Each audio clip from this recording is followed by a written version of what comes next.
You have to have visionaries, you have to have people that will think outside of the norm. We're getting access to viewpoints and to people and to connection that we never, ever would have. We have to believe change is possible in order to bring it about. Having integrity in yourself and in your work, that is success. We are our own leaders. We all are responsible for the change that we want to see. It's about a broader question of representation, who gets to define how we see the world. It's the power of sharing and connecting and vulnerability. How do we intentionally rebuild a sense of community? Every single person around the world can create a movement.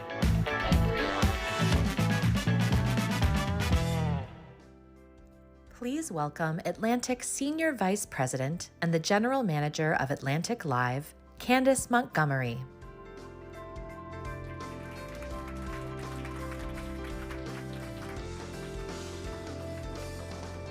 Hello, everyone, and welcome. Thank you. I am Candace Montgomery, and I lead Atlantic Live, which is the team that brings all of the experiences to you in real life and virtually across the country. Please welcome to our final event of the year. Welcome to the Atlantic's Equity Review. Race, gender, and socioeconomic status play a vital role in the opportunities afforded an individual or community. Disparities in these areas can result in substantial gaps in wealth, education, environment, and representation. By addressing these gaps with strategic thinking, sustainable solutions, and inclusivity, leaders can implement policy and innovations for a more equitable nation. Today, we will convene local leaders, policymakers, activists, and pioneers for a series of conversations exploring ways to narrow the nation's equity gaps. Before we get started, I want to thank our underwriter, the MacArthur Foundation, for their support of the Atlantic's journalism today. A few housekeeping notes. Please silence your cell phones, but don't put them away. We want you to be a part of the conversation online. When posting on social, please use the hashtag AtlanticEquity. And to our virtual audience, when prompted, you can submit questions via the Q&A tab on your screens. Please note that we'll be taking a break in the middle of today's program for you to stretch your legs, use the restroom, and network. Now, please enjoy the program. Here to discuss if America can live up to its highest ideals, please welcome Lonnie G. Bunch III, Secretary of the Smithsonian, with Van R. Newkirk II, Senior Editor at The Atlantic.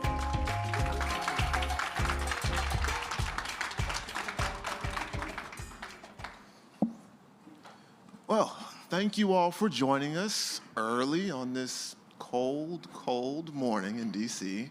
And thank you, Secretary Bunch, for being here with us. It's my pleasure. We are here to discuss whether America can live up to its highest ideals. And I guess to start, I want to ask you, from your perspective, what are those ideals?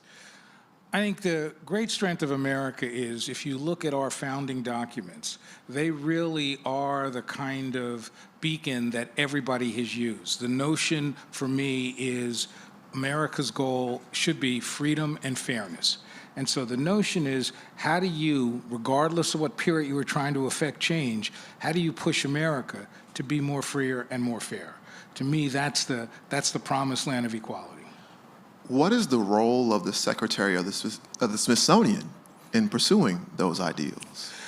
Candidly, the Secretary of the Smithsonian in some ways is our Minister of Culture.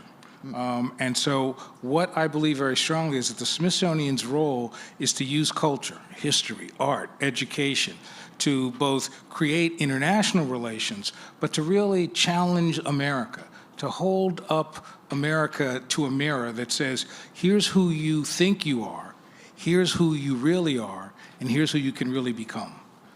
From that vantage of stewarding America's culture and knowledge, what do you think are the biggest obstacles to those ideals? Well, we got 3 hours because basically there's I think that one of the big challenges is that Americans by our nature often like simple answers to complex questions. And what we want to do at a place like the Smithsonian is have the public embrace ambiguity. to understand the value of nuance, subtlety, debate. And my notion is, whether it's art, history, or science, or culture, if you could get people to grapple with the edges of gray rather than simple black and white, you can change a country for the better. I also think that it's crucially important for the Smithsonian to be that kind of trusted source, because we now know people get their information from many places. Often it's really bad information. And so the question becomes, how do you position yourself as that trusted source so people know, in all the cacophony that's out there, that they can count on the science that comes out of the Smithsonian or the history that comes out of the Smithsonian? So getting people to accept and deal with nuance and promoting science and good information, how's that going? Well, you know, the good thing is that it is something that's going to take forever. You know, we're never going to get to the promised land of that. But I think the key is to really say, crafting at the Smithsonian exhibitions that really help you grapple with nuance and ambiguity, working. The great strength of the Smithsonian is that it's a model for places both around the world and in the United States. So I really do believe that cultural institutions have a greater role to play in grappling with these issues. And I think that museums are getting bolder. They're not as bold as they need to be, but they're getting bolder to help people grapple with these questions. So I think that ultimately recognize that this is a work in progress, but as long as you're struggling for it, you're moving the nation closer to where it should be. Now, before this role, you led the creation of the National Museum of African American History and Culture. It's been 7 years now? 7 years now, yep, since the building was opened.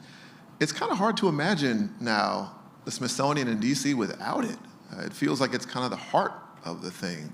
What's your evaluation of its role in that conversation, in that mission? Well, you know, I worked 11 years to build that museum, and what I realized is that the National Mall is a symbolic place, that it's where the world comes to understand what it means to be an American. So I felt it was crucially important to have a significant museum that really would add sort of color and tone to the discussions around America. And when we built the museum, the goal was really twofold. One was to be a place that helped America deal with its tortured racial past, to be a place, as the great historian John O. Franklin used to say, that would tell the unvarnished truth. I would expect people to cry as they pondered the pain of slavery or segregation, but I also wanted them to tap their toes to the joy of a Duke Ellington or somebody from hip-hop world. I have no idea who it is, but I wanted them to do that. But then the other side was to recognize that if I was building a museum in the 1950s, just doing that would be enough.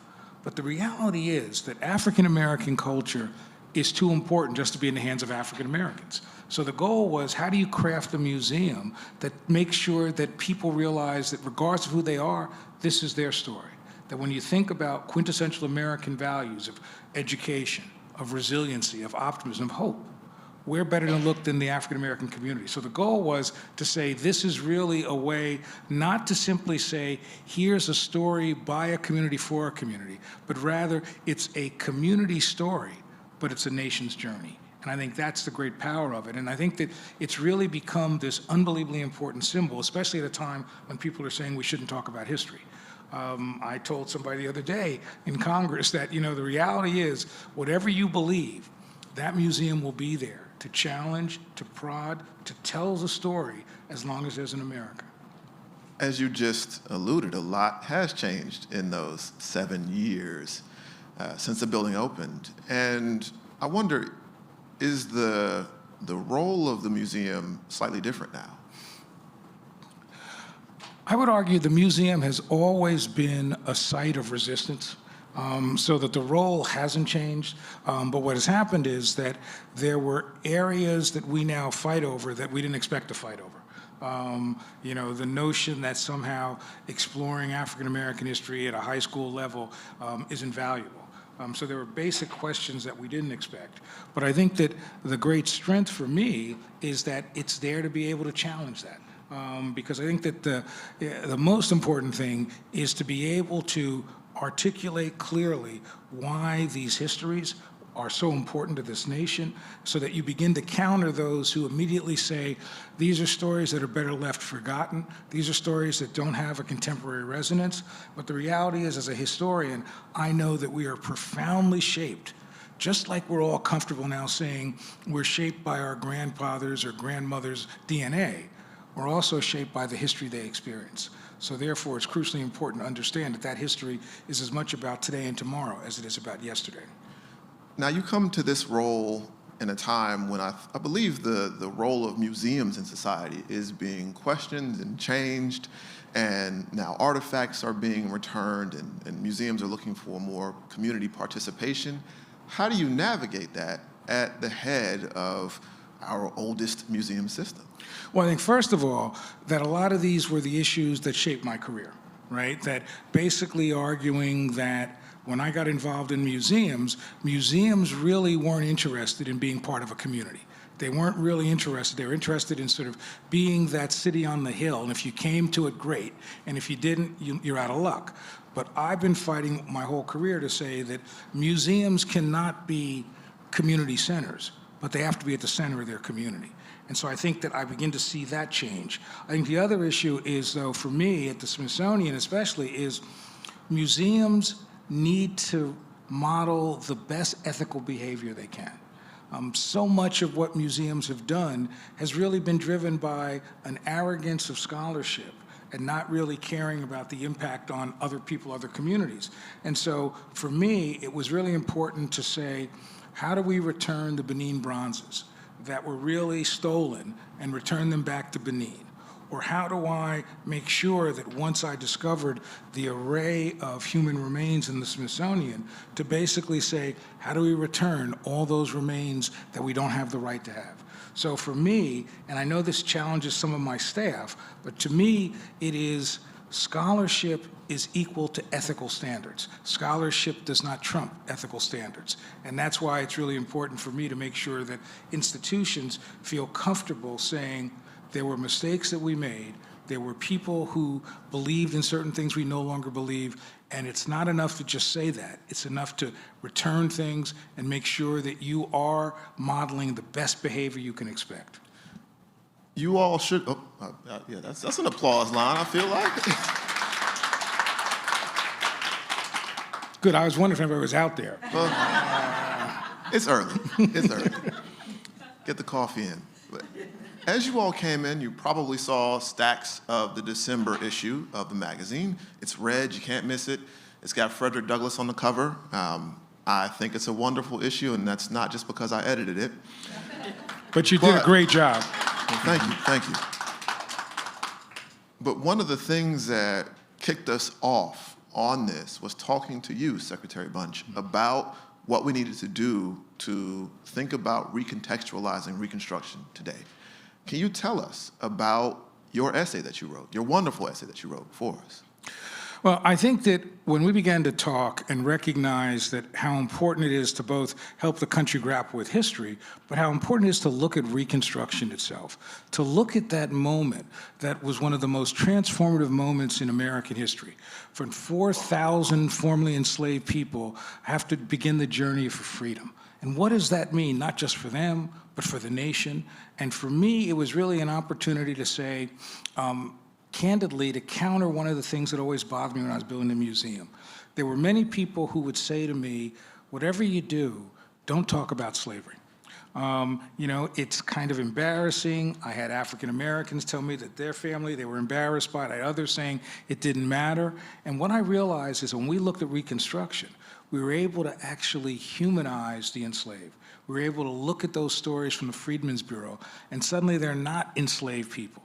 They're Harriet Wilkins and they're William Jenkins. And so basically what I wanted to do was to make sure that you cared about these people, not as historical statistics. And so I think that was part of the beginning of our long conversations.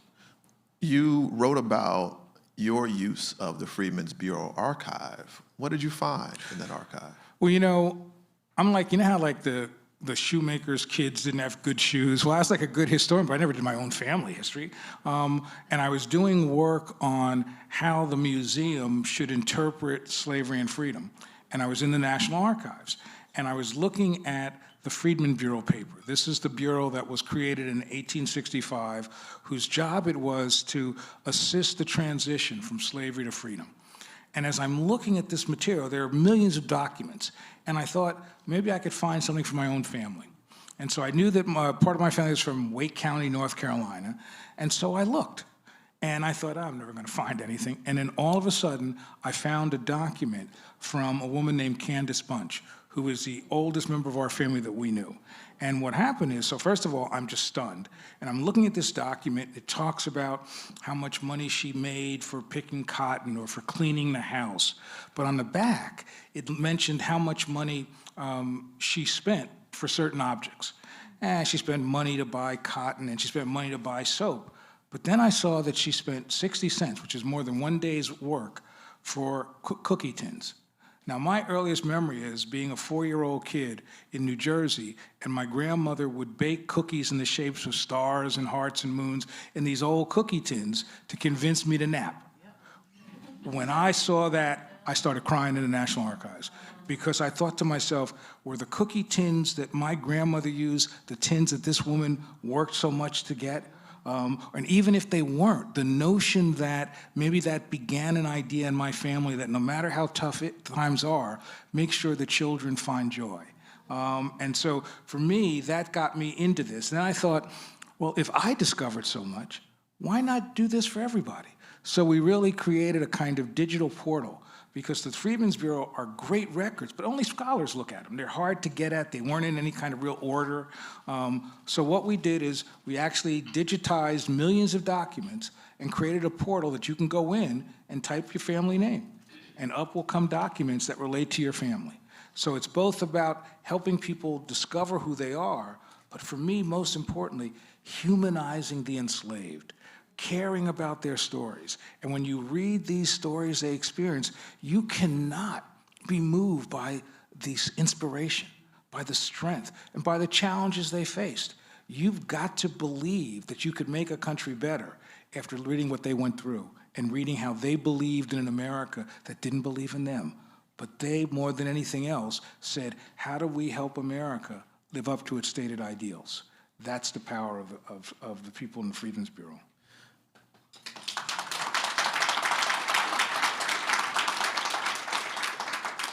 You mentioned the fact that there is this void of history, right? If you are a Black American, it's difficult to go back. Yeah. And Reconstruction is, if you're looking through genealogical records, it's a time when your history goes from commerce to people, right? And that's a big shift. And this archive, as far as I know, you'll correct me if I'm wrong, it's probably the earliest sort of comprehensive, from their perspective, archive of Black Americans in the country. Beyond the use of genealogy experts, what does an archive have to say to us today? Well, I think what the archives first tells us is it forces us in a very important way to realize that history is about people who lived and people whose lives mattered. So it really allowed us to move from sort of blank statistics of 4 million enslaved to understanding their individual stories. But what it also did was that it really helped us understand, how do I say this in the right way? It helped us understand in ways that even as a historian I didn't, of just what the struggle really was. To read people talking about the day-to-day struggle of trying to raise their children, trying to find a place to educate them, trying to protect families from sort of the Ku Klux Klan and night riders. It really brought it alive to me in a way that even as a historian I didn't think about. I think the other piece that's so important about these records is that, as you said, they help us jump over the gap of 1870. 1870 is the first census that Black people were named. And so usually most African Americans can go back to 1870 and that's it. But here, you could now jump past that. You can understand who these people were. Sometimes the documents even tell you who once owned them, so you can do more work on it. So it really is illuminating a corner that was so dark for so long, and that's why this is so powerful. In this issue also, there are a lot of really other amazing pieces. We've got an annotation of a Frederick Douglass essay that we ran in 1866 by David Blight. We've got an amazing play from Anna Devere Smith, and so many other great things. It seems the reason I wanted to do this is because Reconstruction still feels like this era that's being negotiated. It feels like, even when I was a kid, Reconstruction was taught in North Carolina as a mistake. Mm-hmm. Why are we still fighting that battle, and what does it mean? Well, in some ways, the discussions about Reconstruction were really shaped by sort of white supremacy. The notion was that the South was taken over by these uneducated, untutored people who were formerly enslaved, and suddenly they were running for office, they were teaching people, and that the way the history was taught was that the redeemers, white Southerners, candidly the Ku Klux Klan and violence, was able to sort of redeem the South, take it away from those horrible people. And most historians believe that. There were a few like W.B. Du Bois who said there's a different narrative. And what you see is a tension to this day between those two narratives. One narrative is, here are African Americans demanding freedom, building institutions, making America live up to its ideals, voting. And the other narrative is, that's not important, that we've got to return the South to the way it once was. And you see that narrative played out today because there are people who say these stories are not that important. You shouldn't tell them. Ultimately, I would argue that Reconstruction is a great example to tell us where we are as a nation in terms of what we embrace, in terms of what we're afraid of. And for me, Reconstruction, just like slavery, is really an example that we should be angry about, we should care passionately about, but we should learn from, and we should take sustenance from their belief that they can change a nation. So why can't we? In the online version of your piece, we used a somewhat provocative headline, "Why is America afraid of Black history?" I want to pose that question back to you. Why are they? Well, okay. I think in some ways, people are afraid of recognizing that America wasn't always the place that did right. That we have always been taught we're the good men and women, right? We rescue everybody.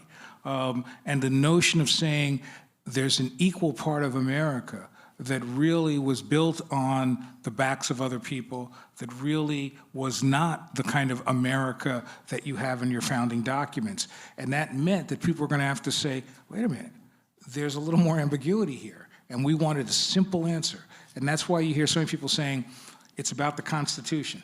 No, it's really about how has the Constitution been fought over, how has it been modified, how has it really been used?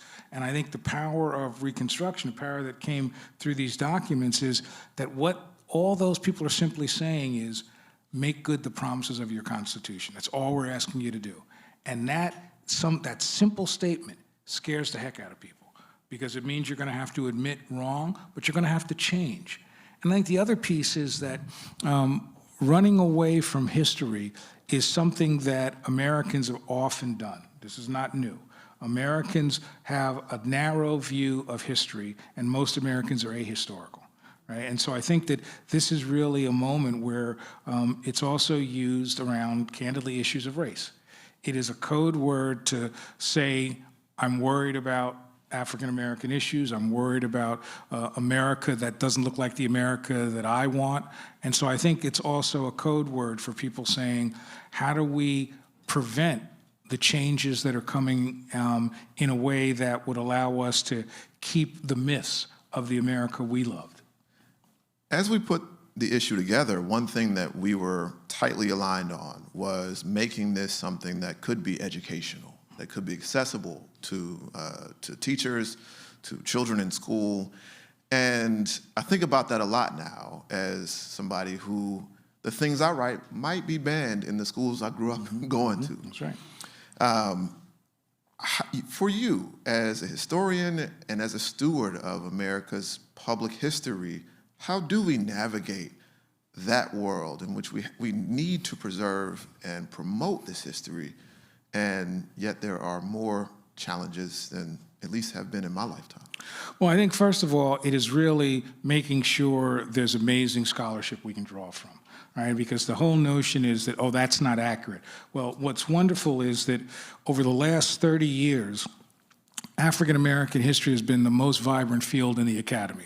So there's amazing scholarship, and we need to sort of build on that. But also we need to demonstrate that that scholarship matters today. One of the things historians always do, we get together and talk about why history matters, but you never tell anybody why it matters. Most people see history as exotic, interesting, but not essential to their lives. So one, talk about why it matters. But also I think that the real challenge is that this is an opportunity to say, as America is grappling with who it wants to be over the next 30 or 40 years, this history, if you understand it, will help us find our way, will help us answer the tough questions, will help us have the courage to change. Because that's what history tells us, the courage to change and the courage to believe in an America not yet to be. One thing that strikes me about the current orientation of exhibits in Smithsonian museums is they're also, a lot of them that are future-facing. You've got the Afrofuturism exhibit in the National Museum of African American History and Culture. You've got a focus on this imagination of people. How does that fit in with these exhibits of Black towns from the 1860s? Are these things that are drawing from the same wellspring? Well, I've crafted the notion that what the Smithsonian has to be is a place that uses our history, our culture, our art, our science to find a shared future. The argument I make is that the Smithsonian is too valuable not to help a country in crisis, not to help a country find its way. So for me, the tension between, let's say, an Afrofuturism and a look back is not that great. What it really is saying is that there's a linkage to this, and that we want you to be able to tap into that reservoir and use that to guide yourself, to inspire yourself, to basically ask the country to be all the country says it wants to be. And that's why we use the history to get us there. As a point of personal privilege, I have promised my daughter, who is 3, and we are members of the Smithsonian Zoo. She wants to know about the pandas. Oh, I thought you were talking about the elephants or something. Oh, the pandas. I mean, I think that what's so powerful about the pandas, candidly, is that it tells us that how important culture in the Smithsonian is. The issue of the pandas, we've had long agreements that you have to return the pandas when they reach a certain age, you have to return the pandas for breeding. But what the Smithsonian has done for the last probably 25 years has really led the science that has allowed the pandas to go from endangered species, working in China, working here. So what happened is that we had hoped that we would continue this relationship, but quite candidly, the relationship between the United States and China raises a bunch of issues. So my sense is, because I called the president and said, you better call these Chinese, and that basically what I expect to happen is that over the next year, we'll be able to negotiate and get pandas back. So the key is, tell your daughter they're coming soon. I will tell her. She will be happy. Thank you. You made my day. I think, take this to thinking about the theme of this event today. History, I love history, but I don't just love it for history's sake, and you don't either. We are looking at a national picture where these deficits of information, where these challenges are showing up in real ways in the material lives of people. How can you and this public stewardship of science and history and information help address these real on-the-ground challenges? I think, for me, all the what we do is about today and tomorrow. not just yesterday. So what I do is think about how do we bring people together through the education. So for example, the Smithsonian, I created an undersecretary for education. Smithsonian never had one before. And because I think that education is so crucial, as a son of 2 teachers, I know what's going on around the country, and I want the Smithsonian to give teachers cover, right? So they can do the work they want to do. I also want to make sure that the Smithsonian science is essential in helping us understand climate change. I've got a tropical research institute in Panama that has done amazing work for 100 years looking at the impact of climate change on forests. And so I want to use that not just as scientific evidence, but as evidence to challenge a country to move forward. So for me, it really is, somebody from Congress once said to me, well, do you have a political agenda? Isn't that horrible? And I said, I sure do, to make a country better. And if that's a bad agenda, then we're in the wrong country. So my goal here is to use the Smithsonian to do what we do best, the science, the art, the culture, but to recognize that has an opportunity, a meaning for people that can be a valuable tool to help them live their lives. At the very least, to challenge them to live up to what other people died for, making a country better than it is. Well, on that note, thank you, Secretary Bunch, for joining us, and thank you all for being here so early. Thank you.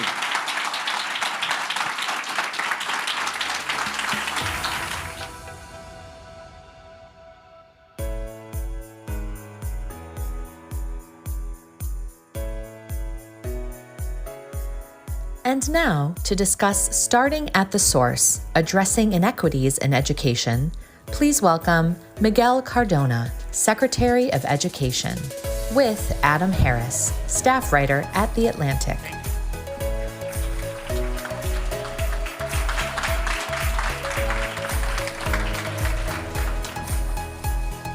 Good morning, everyone. Secretary, thank you so much for joining us today.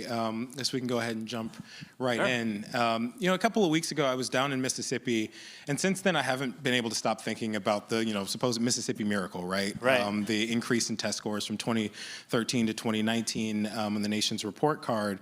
And it's gotten me thinking about the ways that they did it, right? Thinking about early literacy. And I was looking at the civil rights data collection. There was something like 39% of school districts didn't have that preschool, public preschool offering. And so I guess to start at that point, how were you all thinking about literacy in the early years and getting that education to students earlier in their lives? Sure. Well, first of all, thank you for having me here. I love having conversations with you about a topic that I love so much, education. And, without question, having a strong foundation in literacy is critical for students to be successful. To me, a very strong program in literacy requires focus on phonics, phonemic awareness, vocabulary, fluency, comprehension, all those things that have to be embedded in early childhood education. We have to make sure we're investing in that. We have to be intentional about it. We can't be wishy-washy. We have to make sure we have highly qualified teachers teaching in those grades too. Let me just say that again. We have to have highly qualified teachers teaching in those areas, because you could have the best programs. I was a school principal for 10 years. I could have the best reading materials, but if I'm hiring substitutes and rotating substitutes through there that don't have training, it doesn't matter. And what we're finding is that you can't talk about literacy without talking about the conditions for learning and making sure we have highly qualified workforces there, but also focusing on what we know best about evidence-based practices. We at the department have taken this very seriously. We have a strategy called Raise the Bar, Lead the World. It's on ed.gov, check it out, where immediately, the first thing you're gonna see is recovery, but also reimagining education. Going back to the pre-pandemic levels is a very low bar. We've had achievement gaps in our country for too long. Literacy and numeracy is a big focus. We have over $190 million in grants just for literacy, and we recognize that that foundation has to be set. Yeah, and you mentioned highly qualified teachers, right? America is really kind of experiencing a teacher shortage at this moment. How were you all thinking about that teacher shortage? Is it pay incentives? What is needed to get more highly qualified teachers back in the classrooms? The instructional core is really about student engagement, high quality materials, and highly qualified workforce, right? So when we talk about the materials, we talk about reading. We have to make sure we have good materials. We have to make sure our workforce is there. They have support and training. I think the teacher shortage issue is a symptom of a teacher respect issue in this country.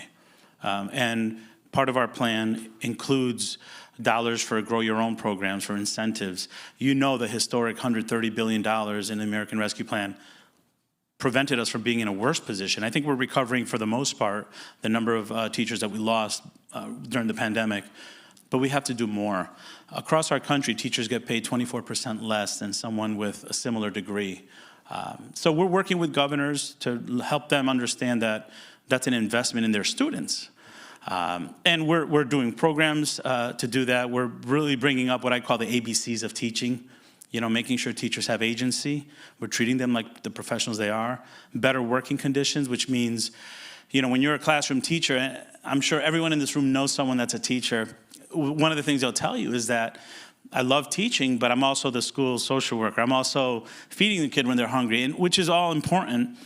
But when we talk about better working conditions for teachers, that means we have enough social workers, school counselors. And then the C of ABCs is competitive salary. We've normalized in this country that teachers drive Ubers on the weekend or bartend on the weekend so that they can make ends meet. We're providing public service loan forgiveness and grants for teacher development. So we're doing our part, but we're working with states to do their part as well. Absolutely. I wanted to turn back to that civil rights data collection because one of the things that over the last several years that people have pointed to as an equity issue is the disparity in student discipline. And once again, we've seen these sort of Black and Latino children being disproportionately secluded and restrained. Black preschoolers were more likely to be expelled or more disproportionately likely to be expelled. So how is the department thinking about addressing some of those disparities in the civil rights data collection through OCR? You know, those data are really important, and we're going to be doing the data again because we want to make sure next year, as opposed to skipping a year, we want to make sure that we're providing real-time data on what's happening and the impacts of the pandemic. I mentioned before, I've been a school principal, I was a district leader. Throughout the country, the CRDC data just reminds us that our system is not having equitable outcomes for all students. The exclusionary practices for Black and brown kids, children with disabilities, is alarmingly high, which tells me that our schools are not meeting the needs of our students, and they need support, but they also need accountability there. With regard to Black boys, I don't think we're serving Black boys well in this country with the current system. We don't have the diversity in a teaching profession that we need. We don't have the mental health supports and the supports that we need to get to some of these issues that are creating challenges in school for some of these students. In many cases, the ratio of teachers to students is really high in urban areas or in high poverty areas. So those data remind us of the importance of addressing achievement disparities through our funding. For example, Title I funding. We're increasing funding for that because we know that that would lead to reading teachers for those schools, more social workers for those schools. But it's really important that we as a country don't hide from the data and say this is an issue. And it's a national issue. It's not just an issue for where Black and brown children attend schools. If we're gonna lead the world, if we're gonna take advantage of the potential that exists here in this country, especially now that we know more students are identifying themselves as students of color, we have to make sure we're meeting all students' needs, not just some students' needs. So, yeah. And speaking of meeting all students' needs, we know that the general benefits of diverse learning environments for students. And the department recently, I think it was in October, announced the Fostering Diverse Schools program. It's about $14 million to help these initiatives in states. So can you just talk a little bit about what that program is, Sure. what it's supposed to do? Yeah, well, the Supreme Court is saying that you know, the affirmative action rule is going to get struck down. We're over here trying to foster diverse communities.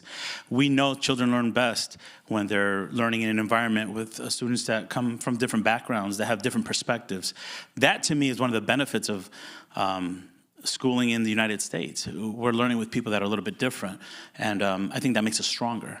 I do believe diversity is one of our greatest strengths as a country, and we're trying to make sure that the learning environment reflects that. We're intentional about supporting diverse learning environments. And I think if you look at the contrast, there's some communities that want to do away with efforts to embrace diversity, equity, and inclusion. Just this morning, there was another state leader that was reported to want to shut down programs that support and embrace that. So we have to be intentional to make sure that students are given that opportunity and that everyone gets a high-quality education. And who you learn with, I think, is part of the education process. Yeah, you mentioned states that are sort of trying to push back against those diversity efforts. Recently in Wisconsin, we just saw a budget that went into place for the institutions that had a rider that effectively stifled some of the DEI efforts there. So how is the department thinking about states that are pushing back against those DEI efforts? Yeah, we recognize how difficult that is, but I'm going to be very frank. I want to contextualize that in. There are many leaders that are looking to destroy public education. I'm going to be very frank. We're here trying to defend it. There are some that want to defund and destroy it. And we see that in the form of attacking DEI programs. We see that in the form of marginalizing students that are already vulnerable.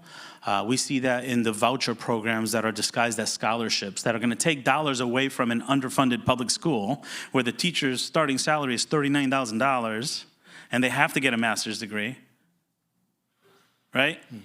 So that's just one more thing to try to disrupt public education. And to me, public education is the reason why I'm sitting here. I had only what the neighborhood school had for me in a community that was 80% free or reduced lunch. And because there were teachers there that believed in us, believed in me and my community, I was able to find success. We're seeing in many places across the country, the institution of public education is being attacked in so many different angles. So for me, it's really important that I call it out. And I look at those policies like that as a very deliberate attempt to destroy public education. So over the last several months, going back to the start of the pandemic, we've seen a rise in absenteeism. It's become something like 6 million students additionally are missing class at a chronic rate. Right. So how can the federal government think about assisting states, districts in their efforts to get students back into classrooms? Yeah. School attendance is a symptom of something else. You attend school when all the other basic needs are being met. When you're not in school, there's something that's creating a situation where that child is not going to school. If they're an elementary age student, it's typically a family issue, right? I can go into a list of what it is. So our mentality is not only to say we have more resources to help with chronic absenteeism, but to get to the root of the issue and to make sure that states and districts understand now that it should be part of their work to identify some of those conditions for learning. Children don't learn if they're not there, right? And it's not just about the academics, it's about that safe place, a sense of family, sense of community that schools provide. One strategy that we've done recently is, maybe 2 weeks ago, we just announced another $74 million for full-service community schools.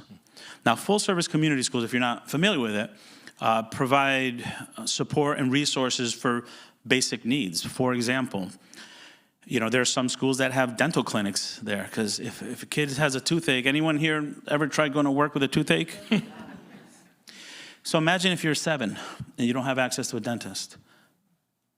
So full-service community schools provide, sometimes dental services, health services, mental health support for the family, career advice for families. So they're addressing some of the underlying issues that lead to poor attendance, and engage families differently, engage students differently. I was in Idaho a couple weeks ago, and I saw an amazing school that had after-school programming done at the elementary school that was run by the city, not the school, but they used the school. So kids had a safe place to go to after school.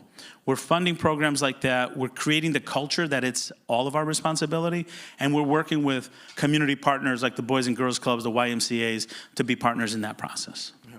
I was thinking about, we were talking about the other things that go alongside the other issues that kind of go alongside that absenteeism, I think one of the big ones is transportation, right?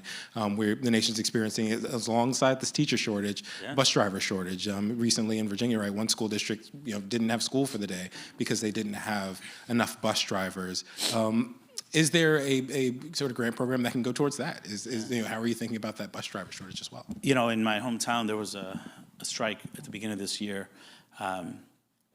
Bus drivers have more options now. If you're paying them $11, $12 an hour, they can work at an Amazon warehouse and make $4 more. Let's be real here. They need a livable wage. And what are we doing about it with the rescue plan dollars?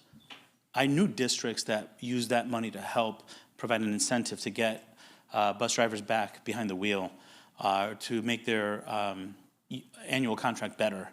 So we have to be honest about making sure that the ecosystem of schools is well too. What good is it if we're talking about what's happening in the schoolhouse, but our cafeteria staff, our bus drivers are not being thought of? So yes, when we talk about funding and increasing funding, we're also talking about that ecosystem that supports our students.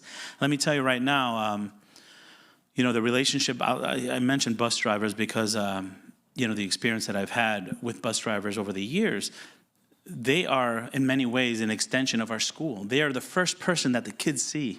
And in many cases, those bus drivers help communicate with the school if something's going on with that kid, or if that parent talked to that bus driver, and we could provide support. So we need to really think about the ecosystem, and let's be realistic about giving people livable wages. Yeah, and as that federal money dries up, right, from the ARP, how are you communicating with states and districts about the ways that they can they know. Maintain those programs? They know. And it's funny, some people call that a cliff, some people say drying up. I say we're passing the baton back to the states. And I say, please match the urgency of the President of the United States over the last 2.5 years around education funding. I was blessed to serve as Secretary of Education at a time where the President understood the importance of education. I got sworn in March. By end of March, the American Rescue Plan passed $130 billion to recover our schools. And then if you look at our annual budgets, you'll see that the priorities of the President still include investing in our schools, investing in our students. So I'm fortunate to say that we've really pushed to increase education funding. The federal government is 9% of education funding. 91% comes from state and local. So my message is, look, just match the federal urgency. We've underinvested in education for far too long. And if we're serious, every time PISA comes out or every time NAEP comes out, everybody gets, we see some articles and there's a buzz for a little while. And then we go back to the underinvestment in education where we normalize a profession with 75% women getting paid 24% less than other professions. When are we going to say that education is an investment in our country? And then we admonish educators that are advocating for competitive salaries by saying that they're not student-centered. No, I think the health of our profession, the health of our public education depends on how well we treat those that are taking care of our babies. So it's all connected. My message as the American Rescue Plan dollars sunset is look at our budget and look at the competitor's budget. They want to slash Title I by 80%.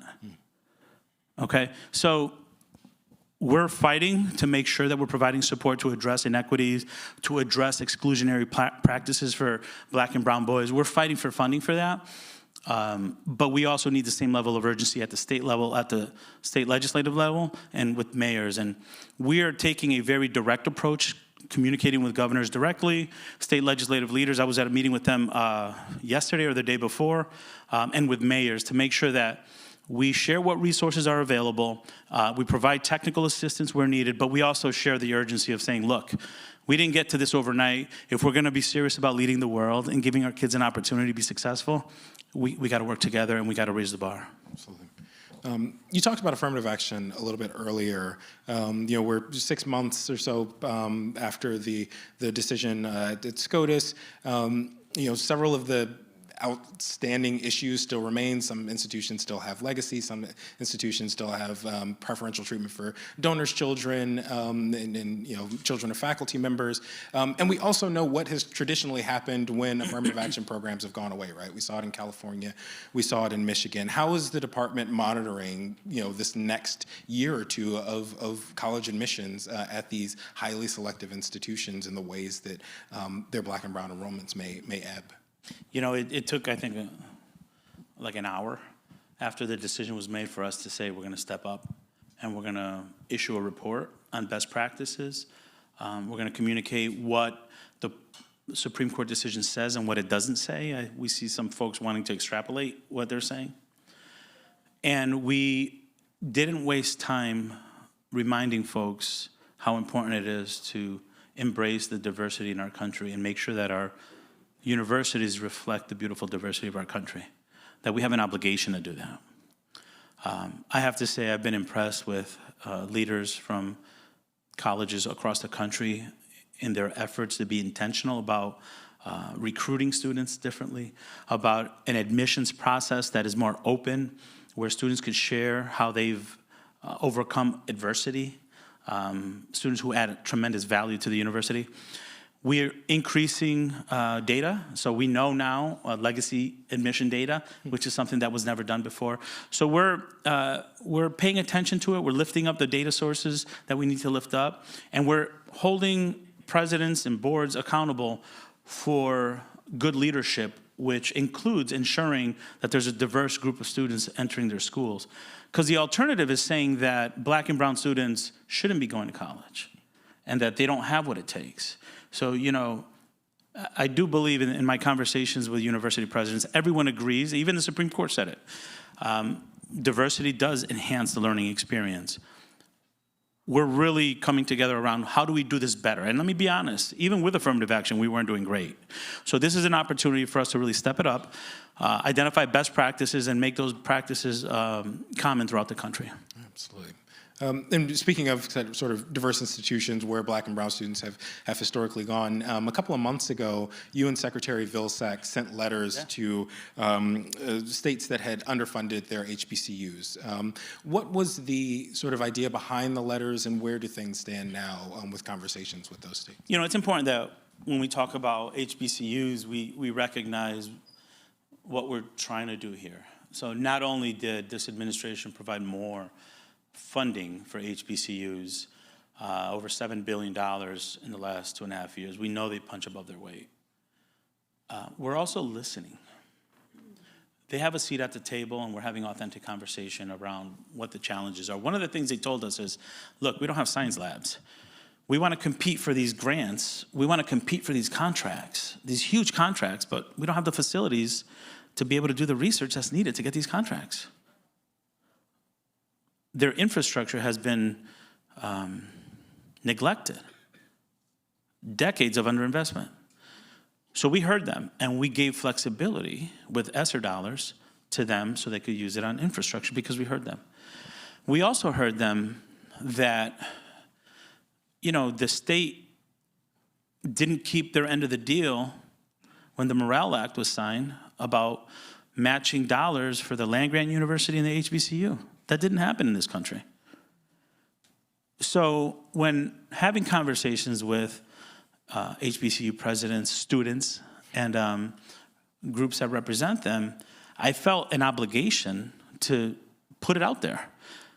Whether you're Republican or Democrat, you got a letter saying, look, this is how much, if the Morale Act was followed, they would have gotten, and this is how much your state has given. The disparity is glaring. And then we wonder why they don't have science labs for their kids to. So we put that data out there.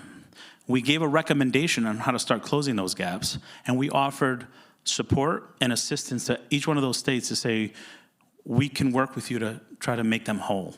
But it would be neglectful on my part not to call it out. Yeah, That makes sense. I think in terms of action, right, looking back at those science labs in particular, right, one of the forerunners to the Department of Education, of course, was the old Department of Health, Education and the Workforce.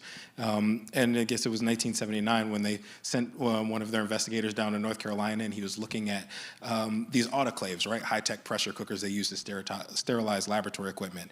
He looks at North Carolina A&T, he looks at North Carolina Central, says there are 3 between these 2 institutions. North Carolina State has 40. Do you think that there needs to be more aggressive civil rights actions taken on states that aren't complying with those civil rights laws? You know, I think it is something that we brought attention to it for a reason. We want action to be done. It's not good enough to have a letter signed by Secretary Vilsack and me bringing up the disparities. It's going to require commitment. And we know that you're not going to be able to address, you know, over 100 years of financial neglect or not matching it the way it was supposed to be matched. You're not going to cover that in 1 year. We're going to be realistic. But I do think we need to continue to put pressure on that. And I think we owe our students that because for far too long, you know, students that have chosen to go to HBCUs to be in that amazing environment haven't been given the same opportunities that students have attended other universities. And finally, so you all have placed an emphasis in recent months on more career and technical education opportunities at earlier ages. Why have you placed that emphasis on career and tech? I'm really excited, and when I said a little while ago I was meeting with state legislative leaders, I was telling them that we have an opportunity that I haven't seen in education in the last 25 years. With the investments in infrastructure, with the investments in CHIPS and Science Act, with the investments in the climate provisions of the Inflation Reduction Act, there are hundreds of billions of dollars available so we can make things here in America. Remember, I'm sure you do, seeing those barges that were lined up in the ocean during the pandemic and we had supply chain issues. Remember that? And remember how expensive it was to get a car or anything that had a chip? Well, the president came up with a plan and said, we're going to make it here. So now we have an investment to create those plants here. I'm going to drill down a little bit here. I was in Idaho. I was talking to the vice president of Micron. They make chips. That company invested $15 billion in Idaho so they could build an infrastructure to create microchips. Intel set up in Columbus, Ohio, a $2 billion investment because they knew that the community college and the K-12 system is going to be their pipeline to workforce.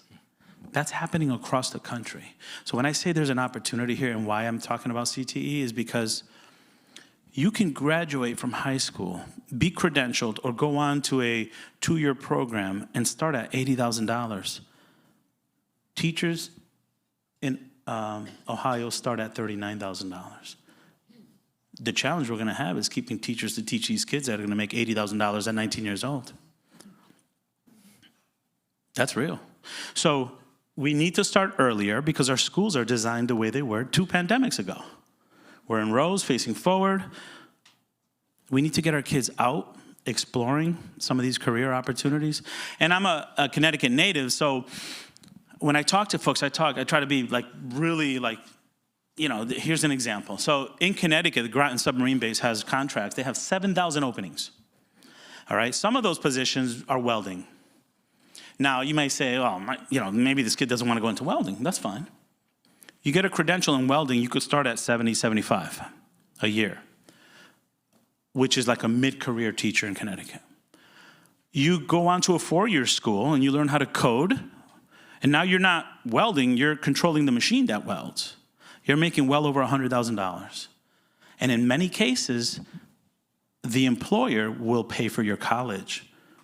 Imagine that, no college debt, doing really well. That's what's possible across our country.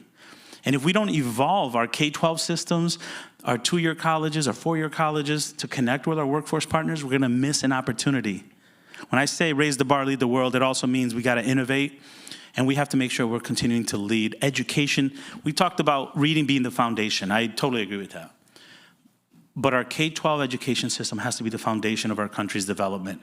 We have a plan. It's called Raise the Bar, Lead the World. We're putting money into it. We're putting support into it. We're working across the aisle. This is not a red or blue issue, man. This is a kid issue. And I'm excited about the potential we have in this country if we take advantage of it. Secretary, of course, we could talk about this all day, but thank you so much for your time. I really appreciate it. It's been fantastic. Great to be with you. Thank you.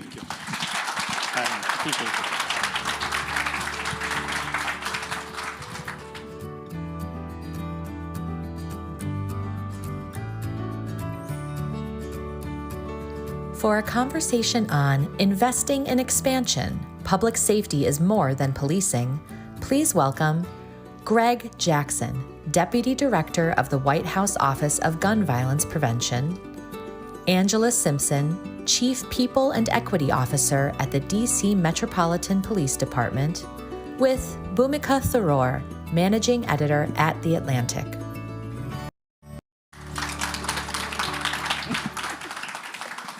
Thanks so much for joining us. Thank you all for coming. We will have some time for Q&As at the end of the session, so have your questions ready. And I'd love to just jump right in. I think we have a lot to cover here. And if we can, I'd like to start with the Bipartisan Safer Communities Act, which, Greg, you're very familiar with. It was put into action about a year ago, and it was implemented to close some of the gun law loopholes and ultimately reduce gun violence. But Greg, if you could talk to us a little bit about this act and what it means in the work that you're doing. Yeah. So the Bipartisan Safer Communities Act was literally the first major bill passed on gun violence in 29 years. This was historic in so many ways, and we're excited because it was passed with bipartisan leadership, bipartisan support, and excitement. There are a couple key things that I would love to highlight. One major measure is that it enhanced background checks for purchasers or attempted purchasers under the age of 21. And to date, over 470 gun purchases have been denied due to extreme flags for mental health or juvenile activity as a result of this. And we see every one of those denials as a moment where we prevented future violence and tragedies. And so we're very proud about that first measure. The other thing is that people don't talk enough about this bill included $15 billion to invest in violence prevention strategies. And one major highlight is that it increased the inventory of school-based mental health counselors by 14,000. That's a 35% increase in school-based mental health professionals in America. And what people don't quite know, and hopefully this will stick with you, the Bipartisan Safer Communities Act was the largest investment in school-based mental health in American history. That was just one part of this. It also included $250 million for community violence intervention programs, $40 million for families that have been traumatized by acts of violence, and the list goes on and on. And so we're extremely proud of this bill. We're extremely proud of this law, but our office now is fighting as hard as we can to expedite every implementation point of this law, knowing that it covers multiple areas of government and frankly can save lives from multiple ways that gun violence is harming our communities. Thank you. And Angela, well, first, I'm actually really glad that you mentioned mental health, and let's circle back on that. Angela, though, you're part of this very vibrant, unique place in the District of Columbia. What does that level of federal support mean for the work that you're doing here? I think it helps us because we're in a place where we get to leverage that every day with our federal partners. And recently, we just did a press conference. We're going to have a real-time crime center. And in that space that will operate 24/7, we'll be able to have those federal partners there with us, looking at crime real-time and addressing it right then and there, all in the same room. That's really important. And I'm curious about this initiative. It seems, my understanding of it, it's something that has, people have studied how this works in other cities, and DC is now trying to adopt its version of it. Can you say a little bit more about the ways that it will work in the District of Columbia specifically? Absolutely. What we found recently when our new Chief Smith came into her appointment, was that when you look at the crime trends, a lot of times we're being reactive to it. And so we want to be proactive. So as we're seeing things happen, we're then going to those spaces. But if we have the cameras, if we have the visibility, if we can pull our resources and say, okay, we need our officers to concentrate on this area. We now need them to go to that area. So pulling together all of our resources, instead of having them in one place patrolling, we can now pull them together based on the information we're getting real time and say, okay, we need to deploy in that area.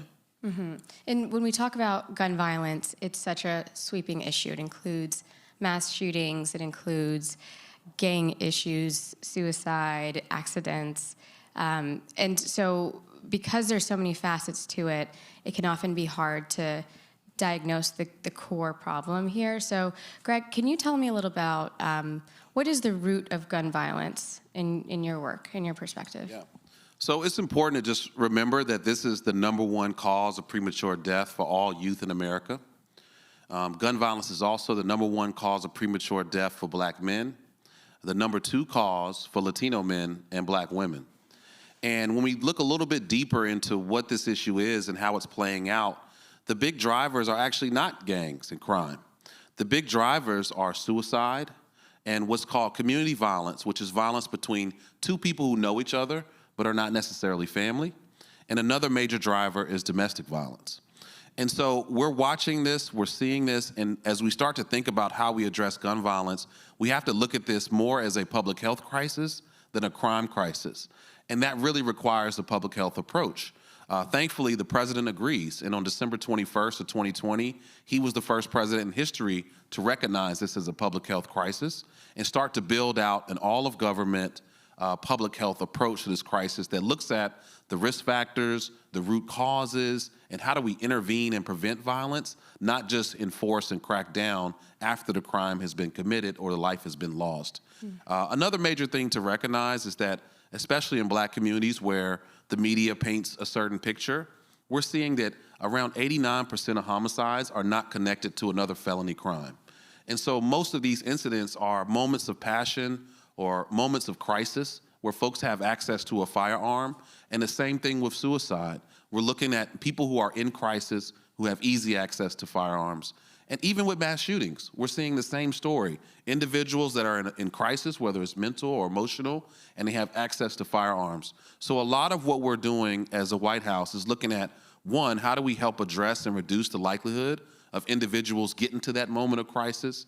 And then two, how do we create more space and time between that moment and access to a firearm? And we're already seeing great results. Last year, we saw a 6% reduction in homicides across the country, a 9% reduction in the Black community. And that's after only 1 year of implementing the largest, most sweeping law in American history on gun violence. And so we're excited about what's to come, but we're also very sobered by the real loss that we know our communities are facing every day. Right. And Angela, we've talked about in this conversation just now the different communities that are highly affected by this, Black and brown communities, and in DC in particular, youth. And so I'm curious, are there specific prevention approaches that are being considered that really target the issues where they are in the different communities? Absolutely. One of the things we recognize post-COVID is that this is a holistic approach. We can't expect the police to be the only one in our communities. We have to get to the root cause of what's happening with our children, what's happening in our communities. And one of the things that we realized is that we now bring our partners to the table with the support of Mayor Bowser, Deputy Mayor Apia, and the Chief. We sit around the table. We have DYRS involved. So when we're talking about children who are violating curfew, we now have DYRS as a resource. So now we're just not saying, okay, you're going to sit at a police station until your parents come and pick you up, but we're looking at what are some of the issues within this home and what resources can DYRS bring. When we talk about drug addiction, we now work with the Department of Behavioral Health. We have stabilization and sobriety centers. So again, working on a holistic approach, because just arresting someone and putting them in jail doesn't solve the problem, or sending them back when it's not a felony. It does not get to the root cause, but we have to be able to in our community say, this is what we need. We now have our Interfaith Advisory Council that just started this week with the chief. So a lot of times when I was growing up, I'm a proud native Washingtonian, the church was our home. And so a lot of times what goes on in our communities, we hear from those faith-based places. They're everywhere. And so what are they seeing? How can they help? And so we're leveraging all of those aspects when we talk about working with our youth. And can you tell me, just to ask the very simple question, what makes your job very hard?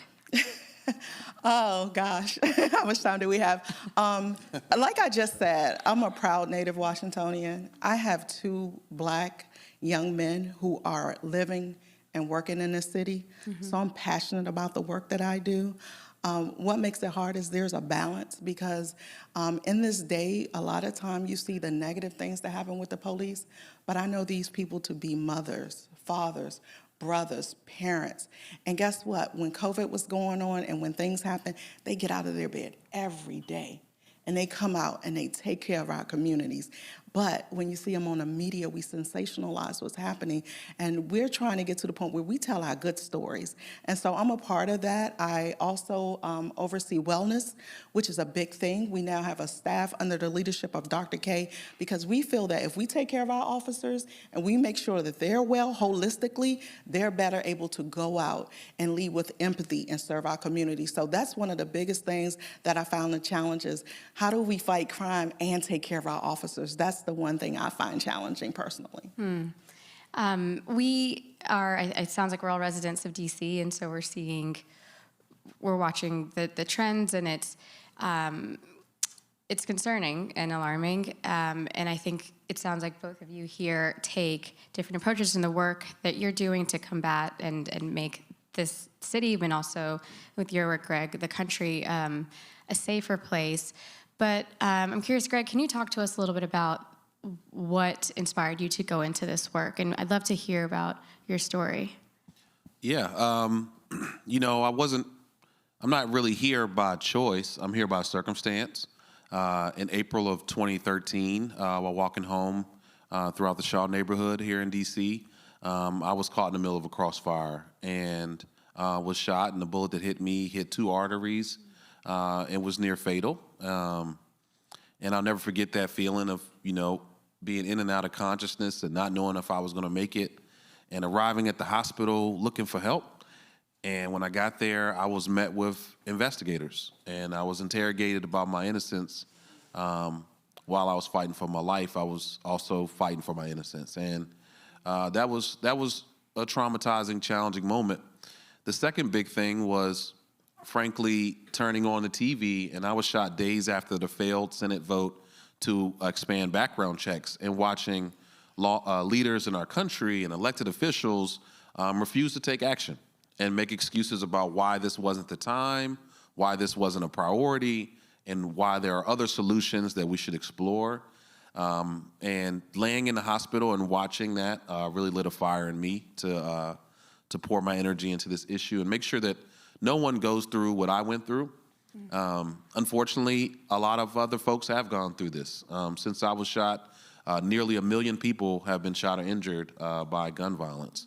And for me, that also included 4 of my mentees and a family friend. This year alone, we lost DeMarcos and Kevin in Southeast DC, 2 cousins who were shot in their front porch at 8 p.m. Both kids who were positive, who were part of peace rallies with me, who stood on Capitol Hill and advocated for gun violence prevention legislation, but ultimately were buried together, and were laying in caskets in a funeral home together. And so that's what keeps me fired up, is because unfortunately we're seeing this crisis steal our youth all over the country. And whether you are in Lewiston, Maine, Las Vegas, Nevada, Anacostia, DC, Chicago, Atlanta, every city, we're watching hundreds, if not thousands, of our youth disappearing from this crisis. And so that's what fires me up every day about this. But it also is a healthy challenge that we cannot afford the luxury of not being inspired by this, because frankly, in Black and brown communities especially, this is life or death for us every day. Wow. I want to talk about what you mentioned earlier, because gun violence is a public health crisis. Public health issues require public health solutions, and mental health comes up often. Can you talk to me a little bit about how mental health factors in the work that you're doing? Yeah, so that's a huge part of our approach. And just pivoting back to the Bipartisan Safer Communities Act, one huge part of that bill was the funding of the 988 Lifeline. And I think a lot of folks now, that's just common language, that if you're in a moment of crisis, whether you're thinking about causing harm to yourself, you go to 988. That was created by this historic legislation. In addition to the 14,000 school-based mental health leaders, this was literally the largest investment in youth mental health in American history, but also connected to gun violence. And we know that, again, there are two major things that are leading, especially to youth violence. It's that moment of crisis and that access to firearms. And so we're doing all we can to really invest in those strategies. And we're excited to have partners in the Department of Health and Human Services who are investing, at this point, billions of dollars into communities that are most impacted by violence. But also we're looking at what can other agencies could do? What can the Department of Education do? What can even our Small Business Administration or the Office of Science and Technology Policy or Housing and Urban Development, how do we get all of government to lean in and help those who are most at risk of violence? And so we're excited to do that. We're excited to move things forward.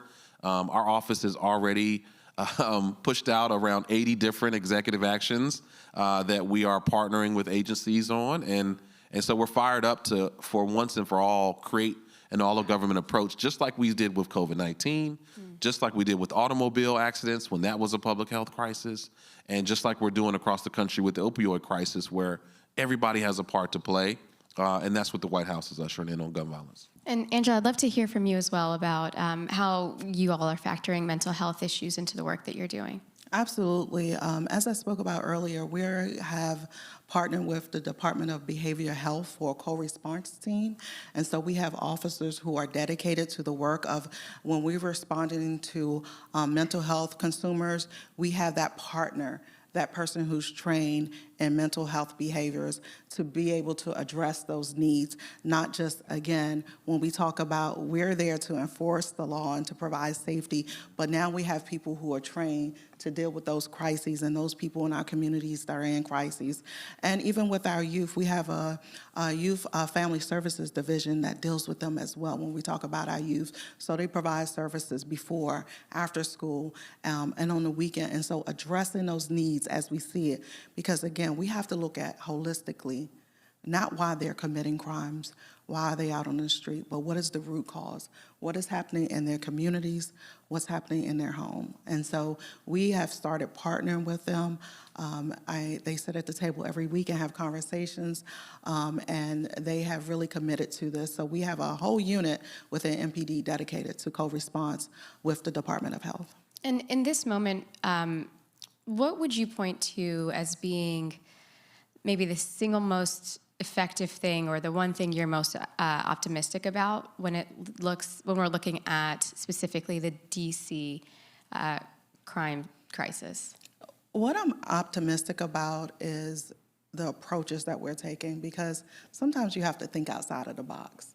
And so not doing the same thing and getting the same results. And so under Chief Smith's leadership, one of the things that we're doing, the Real-Time Crime Center, looking at modernization of what are some of those things that are going to get. And she's so committed to the communities. I know everybody sees her on TV. She's always in the communities listening. Our Citizen Advisory Council giving us information. I think when we do the community engagement piece, we're there, we hear the communities, and they feel safer telling us and giving us information, because a lot of times when we're not on hand to see what happens, we're dependent on the communities to provide us with information. We're dependent on the communities to be that outreach for us. So I'm hopeful with our reinvestment in community engagement, our community walks that we're doing, get out the cars with our officers, all of those approaches, along with our real-time crime center, and looking at what is the root cause and how do we get these kids on track. I'm very proud of our cadet program that has over 130 youth that live in this city, who grew up in this city, who now have jobs and careers that they can depend on. That's where we go with this. And I'm very hopeful that moving forward, this didn't happen overnight, but I think we have a plan to move forward with helping our youth, that'll help the communities, and reaching those people who have those crises, mental health, poverty, from a holistic standpoint. I'm hopeful about that. That's great. And I want to get to audience questions in just a minute here. But Greg, what should, you've passed this, we've passed this monumental gun control legislation a year ago. What has to happen next? Well, I think the first big step is that we have to fully implement it. And I think we talked a lot about the behavioral health and the intervention and the mental health sides of it. But there's a huge side of it that we're building out that is frankly focused on how do we get guns out of the hands of those who mean to cause harm. And when we think about our youth specifically, we know that guns are coming from trafficking, they're coming from folks' homes, and they're coming from stolen guns out of homes and auto. And so those are three major areas of this legislation that we're focused on. Cracking down on gun traffickers that we know are dealing guns into communities and neighborhoods that are vulnerable, who don't have access to everything else that a quality neighborhood deserves, but can pick a firearm up in 10, 20 minutes, right? And so right now we've already prosecuted over 290 cases of gun traffickers and gotten thousands of guns off the streets through federal action. The other big thing is we know that when we look at school shootings especially, 76% of school shootings, the guns came from the home. And so we have to do more to make sure that for those who decide to become gun owners, that they are more responsible in securely storing those firearms, recognizing that they are not just making a choice, they are now accountable to what happens with that firearm.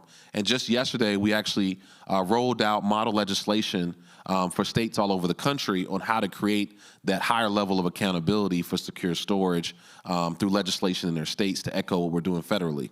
And the last big piece is lost and stolen firearms. We often forget, well, what is fueling so many car break-ins across the country, not just in D.C.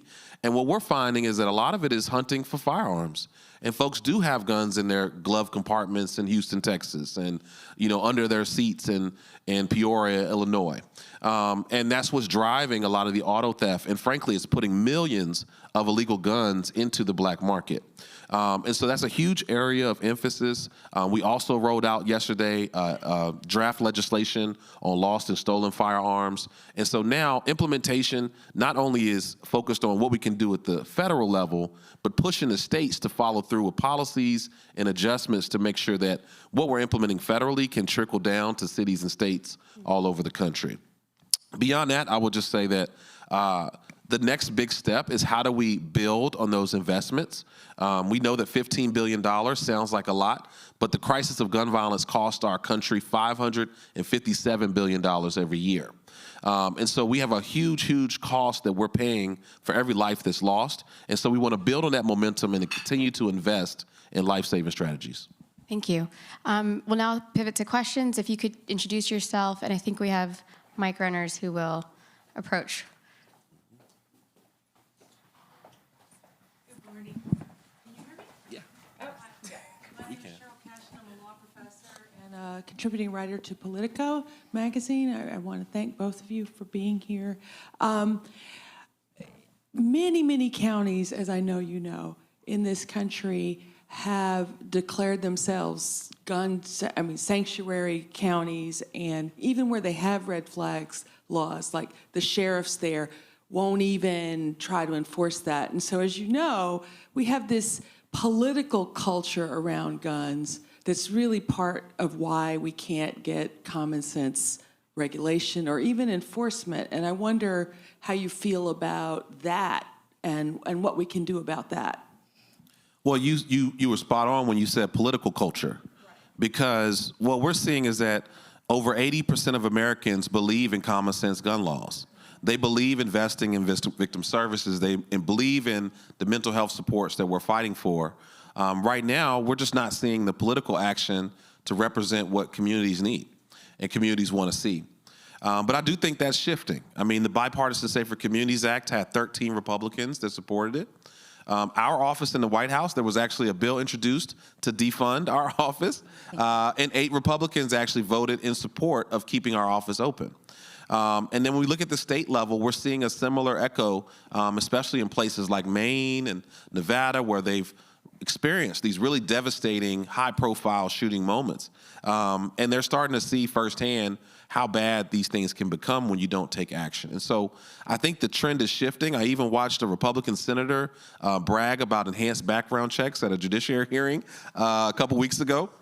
So I think they're shifting. But I think that shift is going to require the American people to be loud about what they want to see. And then for the White House to be loud about the results that we're seeing as we start to implement these really life-saving strategies. Good morning. My name is Marla Dean, and I'm with the Greater Washington Community Foundation. And part of the work that I do is on a health equity fund, which is a $95 million fund to address health inequities in the district. We've been doing a number of community listening sessions, and what we found, first of all, let me just say this. I live in Southeast DC, so this is a very real, thank you. Born and raised in Southeast. What we found is that many residents have said they no longer feel connected to the city. The youth don't feel connected. They see big, beautiful buildings like this. They don't think that they're ever going to get there. The despair is real. They talk about the loss of Chocolate City, and they believe that that's contributing to what we're seeing. So this is a much deeper issue.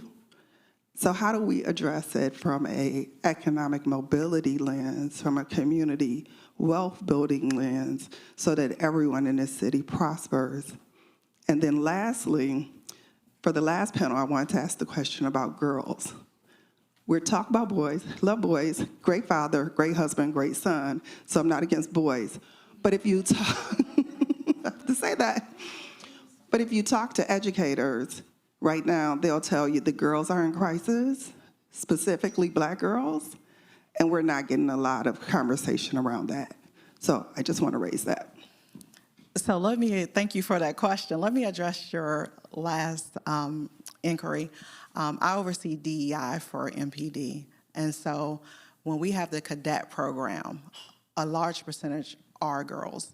And so we realize that we're part of the 30 by 30 initiative. So we realize the need for women, one, in law enforcement, and to make sure we're offering them resources so they are not forgotten from an MPD perspective. One of the things, if you look at one of the mayor's initiatives, it's about pathway to the middle class. And what we're offering at MPD specifically is with our cadets. They get to go to school and earn 60 credits. They're being paid $30,000 for doing part-time, and they're getting their education. And so we want to invest in our community in that way. I agree with you. This is a holistic approach, and we're doing our part, and we're making sure that we're bringing our partners to the table to do their part. But I believe we have to go much deeper when we talk about your education system, because by the time they're 16 or 17, and we have to do their background checks, and they already have criminal histories, we have to reach much deeper and much younger. And so we have to invest in our communities. When we see middle class, I know, I think it's about 30% of all housing going up in the city has to be left for moderate income. And so there are programs. What I don't believe is happening is that people are educated on what's being offered in a lot of cases.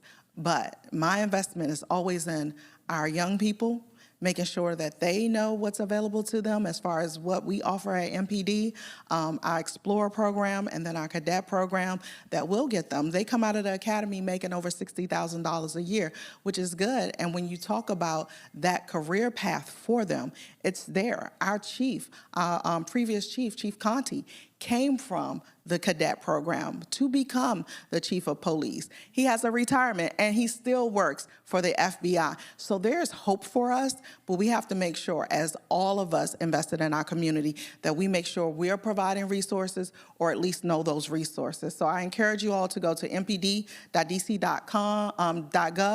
and look at our strategic plan and contact us with those ideas that you have and those things, and be a partner with us in the things that we're doing to move our communities forward. Thank you all so much for joining us. Unfortunately, that's all the time we have for today, but I really appreciate this conversation.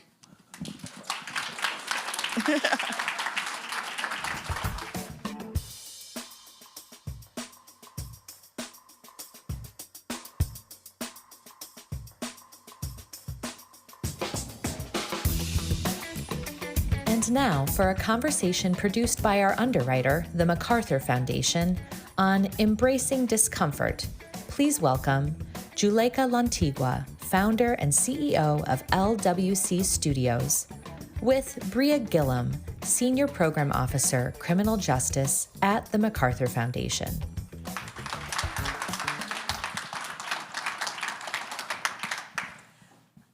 Thank you all for being here today, and also I just wanted to give a huge appreciation and applause for The Atlantic for curating this already fantastic discussion. My name is Bria Gillum, and I work at the MacArthur Foundation, and our initiative is called the Safety and Justice Challenge, and it's looking at the misuse and overuse of jails, and also addressing the racial inequities that we know exist across our city and county jails. And through our investments, we are supporting locally driven solutions that are addressing our two twin goals. And we're also thinking about different ways that we can make sure that we are investing in community solutions towards public safety. So I am excited to be here today with one of our grantees who has really helped push our communications and narrative work, Juleka Lantigua. Hi, friend. And we entitled this conversation on embracing discomfort. And we did that intentionally because Juleka has just released a new podcast that's focused on reparations. And when we think about the word reparations, I think in and of itself, it's already a discomforting word and a discomforting topic to discuss. So Juleka, I want to start with you and to sort of give us a little bit of background about the podcast. Why reparations and why now in this moment? Thank you so much for inviting me. Thank you to The Atlantic. I'm actually an alum and really jealous of the space. I'm about to apply for a job for the views. Seriously. So the podcast is called Still Paying the Price. It's available everywhere that you listen to podcasts. You can also go to stillpayingtheprice.com or stillpayingthepricepod.com to get all the episodes and transcripts and all of the ancillary materials that we created. So why reparations? Because we haven't answered that question, is the why. And because it is increasingly clear that it is no longer a question of whether and if we pay them, but how and to whom. And so our team started working on this a year and a half ago with the understanding that we were not going to debate whether reparations are needed, whether reconciliation through, materials are needed. No, they're needed. All of the statistics about the health and disparities of Black folks, the health and lifetime outcomes of Black women, all of that tells us that we need reparative justice when it comes to that. The question now is, how do we do this in a way that makes sense, right? And we've got some illuminating pockets throughout the country, in Chicago, in Florida, where small cities have tried, and they're really trying to do things according to their means and according to their own history. And it's really admirable, but it's simply not enough. Like, we need a federal level, statutory, signed by Congress bill that says, in education, we're gonna do this. In health, we're going to do this. In criminal justice, we're going to do this. In the arts, we're going to do this, because there are reparations owed across the board. Agree 100%. And I think at the federal level, at least, they've tried many, many times. I'm originally from Detroit, and so the late Congressman Conyers introduced this, decades ago. Somebody said it in the Somebody audience. said 1900. I mean, it feels 19 times. That's right. That's right.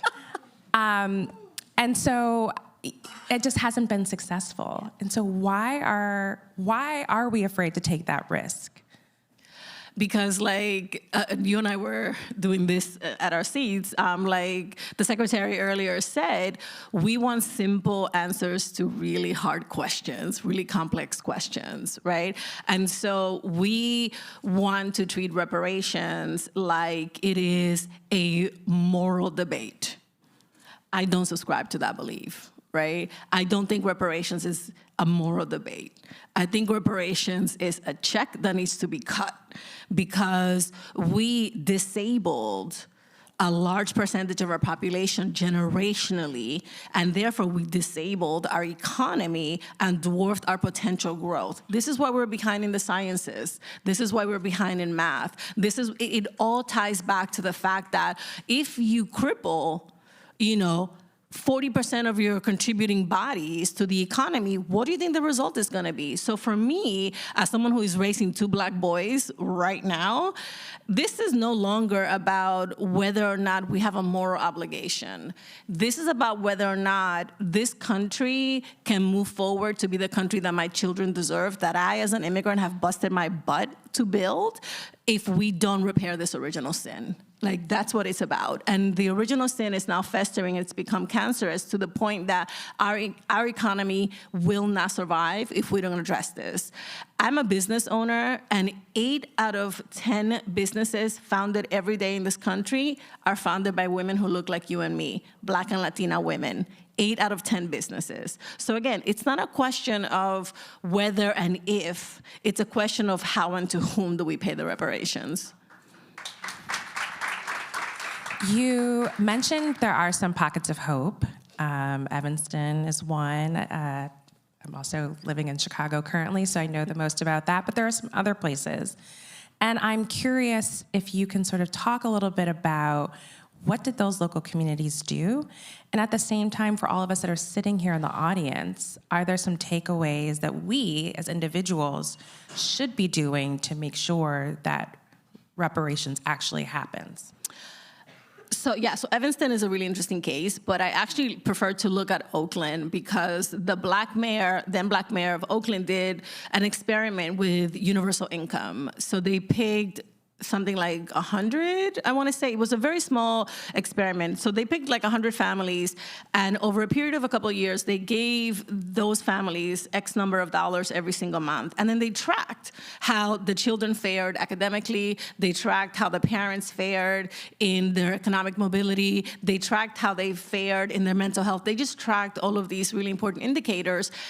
And unquestionably, having a sustained, predictable monthly income, in addition to the work that they themselves and the income that they were bringing in, made all the difference. In addition to having, medical and medical care and all of those additional services. And so, I'm not saying that everybody gets universal income. What I'm saying is that there has to be a way where we can equitably bring up the people who are at the bottom, while also allowing the people who have already ascended to the middle class or to the upper middle class to generationally ensure what's going on with them. I mean, we're still seeing, Black homeowners having their properties severely underappraised. Why? Because they're Black homeowners, right? Like, why are we still having this? 10 seconds. I know, I'm watching the clock. I produce stuff, so I respect you, clock. The one thing I will say that I think I see more and more across the board that gives me hope is that people are really being data-driven. And I think that that's really, really important, so that we substantiate the moral economic arguments with actually what's happening. And so I love to see that people are being data-driven. I think that also we are at a place where creatives are really harnessing the power of technology to reach mass audiences and to push the envelope forward, not ChatGPT. I am not an advocate of ChatGPT. Other technologies and other applications of AI. Well, listen, I really appreciate our conversation. This is just a glimmer of why reparations is so important. I'm going to put in another plug for the podcast, Still Paying the Price. Thank you all for the conversation, and we look forward to continuing on with the rest of the episode, or not episode, but the rest of the equity review. Thank you, friend. We will now take a brief break. Following the break, please join us back here for our conversations on building generational wealth and environmental justice.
The program will begin in 5 minutes.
Please take your seats. The program will begin momentarily.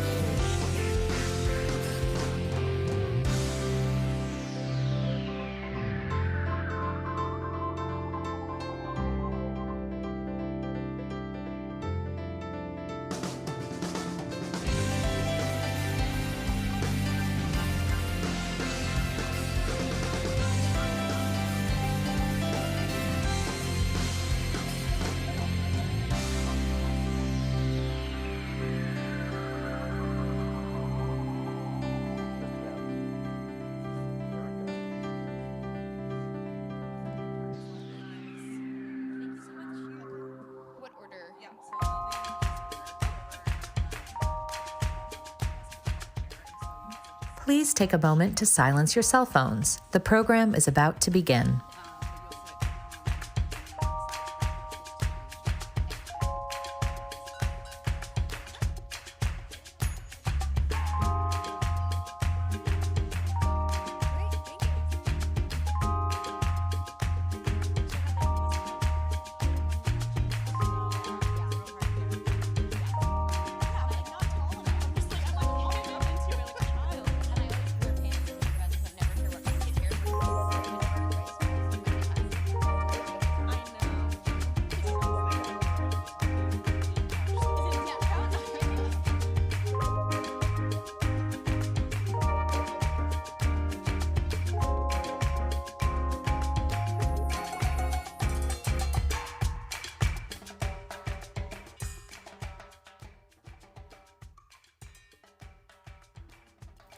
Here to discuss Breaking the Bank, Building Generational Wealth, please welcome Lily Roberts, Managing Director, Inclusive Growth at the Center for American Progress, Trevor Rosier-Byrd, Founder and CEO of Stackwell Capital, Erica Williams, Executive Director at the DC Fiscal Policy Institute, with Jerusalem Demsis, Staff Writer at The Atlantic.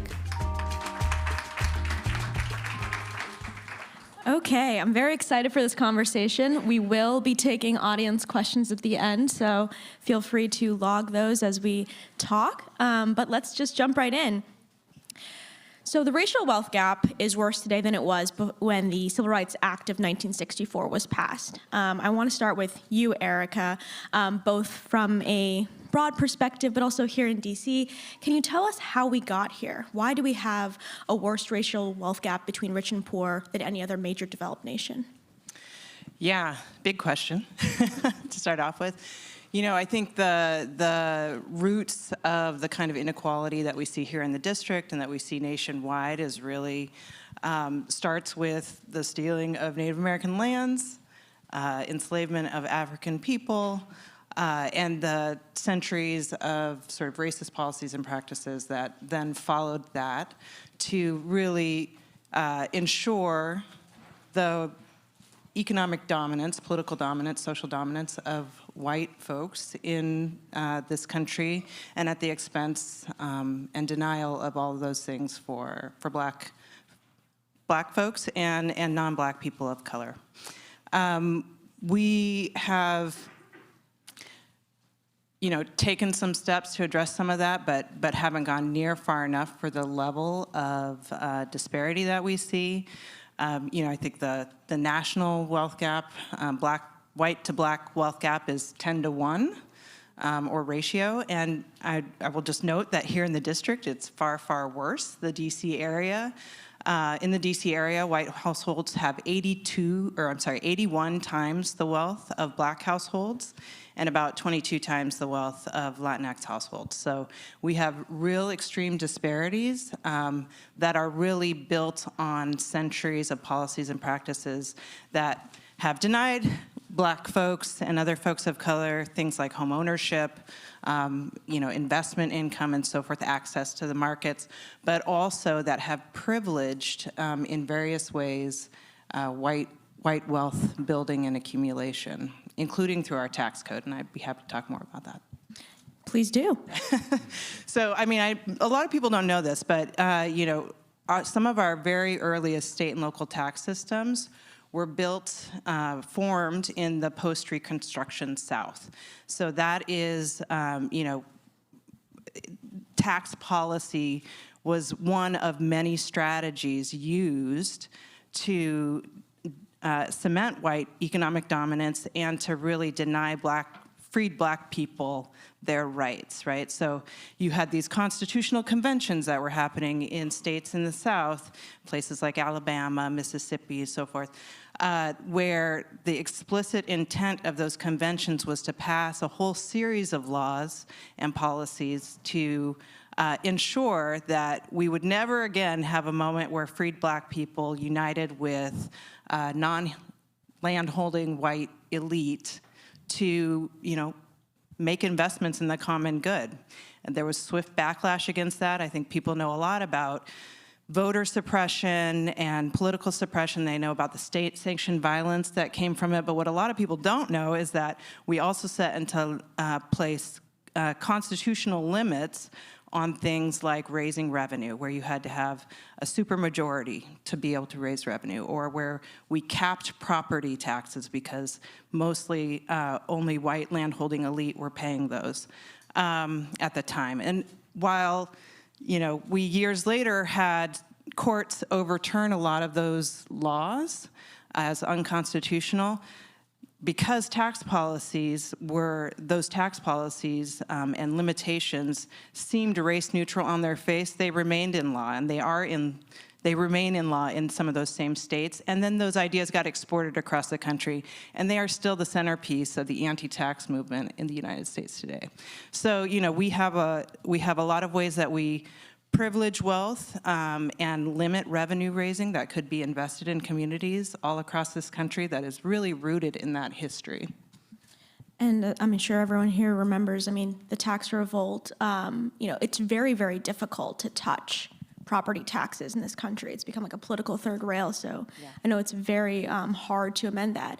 And that kind of brings me to my next question. And Lily, I wanted you to tell us a little bit how much of this story is about home ownership, and is there a way towards solving this that does not run directly through changing how we, allow people to buy homes in this country?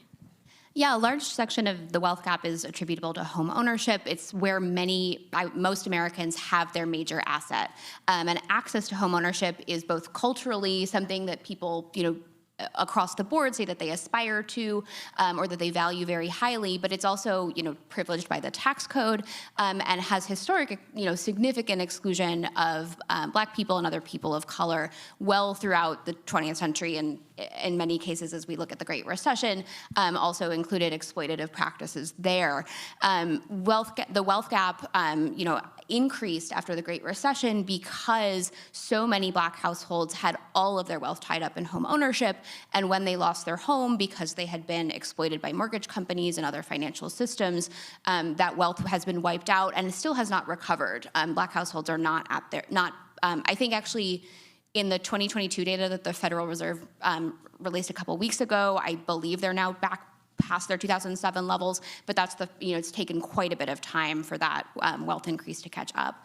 And it's important to sort of think through the way that the way we calculate wealth also sort of privileges certain kinds of debt, but also ensures that people, again, sort of are encouraged in the way that we measure things to take on enormous debts in the homeownership process. And I'm not super convinced that homeownership is the thing that we should be pushing. You have to sort of decide from a policy perspective, do you want to build a system where the federal government, for example, HUD, is doing all it can to incentivize homeownership and make homeownership accessible for communities that have been historically excluded?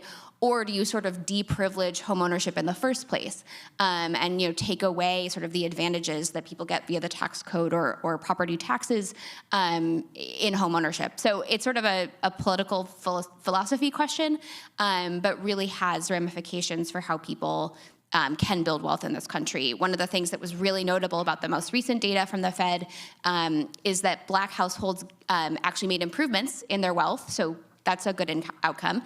Part of that was attributable to the increases in income that were part of the coronavirus packages in 2020, and the American Rescue Plan, and unemployment insurance, and the economic security payments. But it was also attributable to the fact that Black homeowners have higher mortgages than white homeowners. And those mortgages, if you had a $300,000 sort of outstanding mortgage, $300,000 was worth more in 2019 than it was worth in 2022 because of inflation. That's not a great reason for wealth to be increasing, and not luckily inflation has now slowed, but it's a challenge to think about how all of these systems come together to sort of perpetuate a system that homeownership continues to be the bulk of wealth in this country. I'm glad that you brought up this potential debate between whether or not to focus on expanding homeownership or to potentially deprivilege it, because that's not something we often hear in these conversations. And we were just talking about this backstage, but HUD, in an attempt to do this, actually has at times ended up getting first-time homeowners from minority communities into homes that were at risk of climate disaster and flooding. And, that's going to happen a lot of the time if you are a first-time homeowner and you're looking for places where land is cheap. Land is cheap often if there's a place where there's an environmental catastrophe that might occur, or land is cheap because there's some problem with the house that's structural, or for some other reason the private market hasn't wanted it. And so, I think that's a great point. And if you want to add. Yeah, I think that it's important to be, I think one of the things that many are starting to sort of robustly agree on is that we need more supply of housing in this country, and we need a range of supply at different price points for different needs, for different family sizes, for different disability accommodations, all sort of places where we fall very, very short in the housing supply. But one of the things that we need to make sure that we're doing is ensuring that HUD and other regulatory agencies are able to fully leverage the power to make sure that those are quality housing facilities, right? Like modular building is starting to get a lot of buzz, but if you are building sort of, lackluster homes that fall apart after a couple of years and you're targeting them at low-income renters, they're gonna live in substandard housing, and that's not acceptable either, right? So we need to be ensuring, and I think HUD is doing a really good job of this now, of thinking through all of the sort of regulatory levers at its disposal and the way that it can fund and incentivize higher quality housing and ensuring that it's mitigating against sort of climate disaster risk. And turning to you, Trevor, so the last 3 years you've been CEO of Stackwell Capital. Can you tell us a little bit about what that is and how that kind of fits into the wealth building conversation?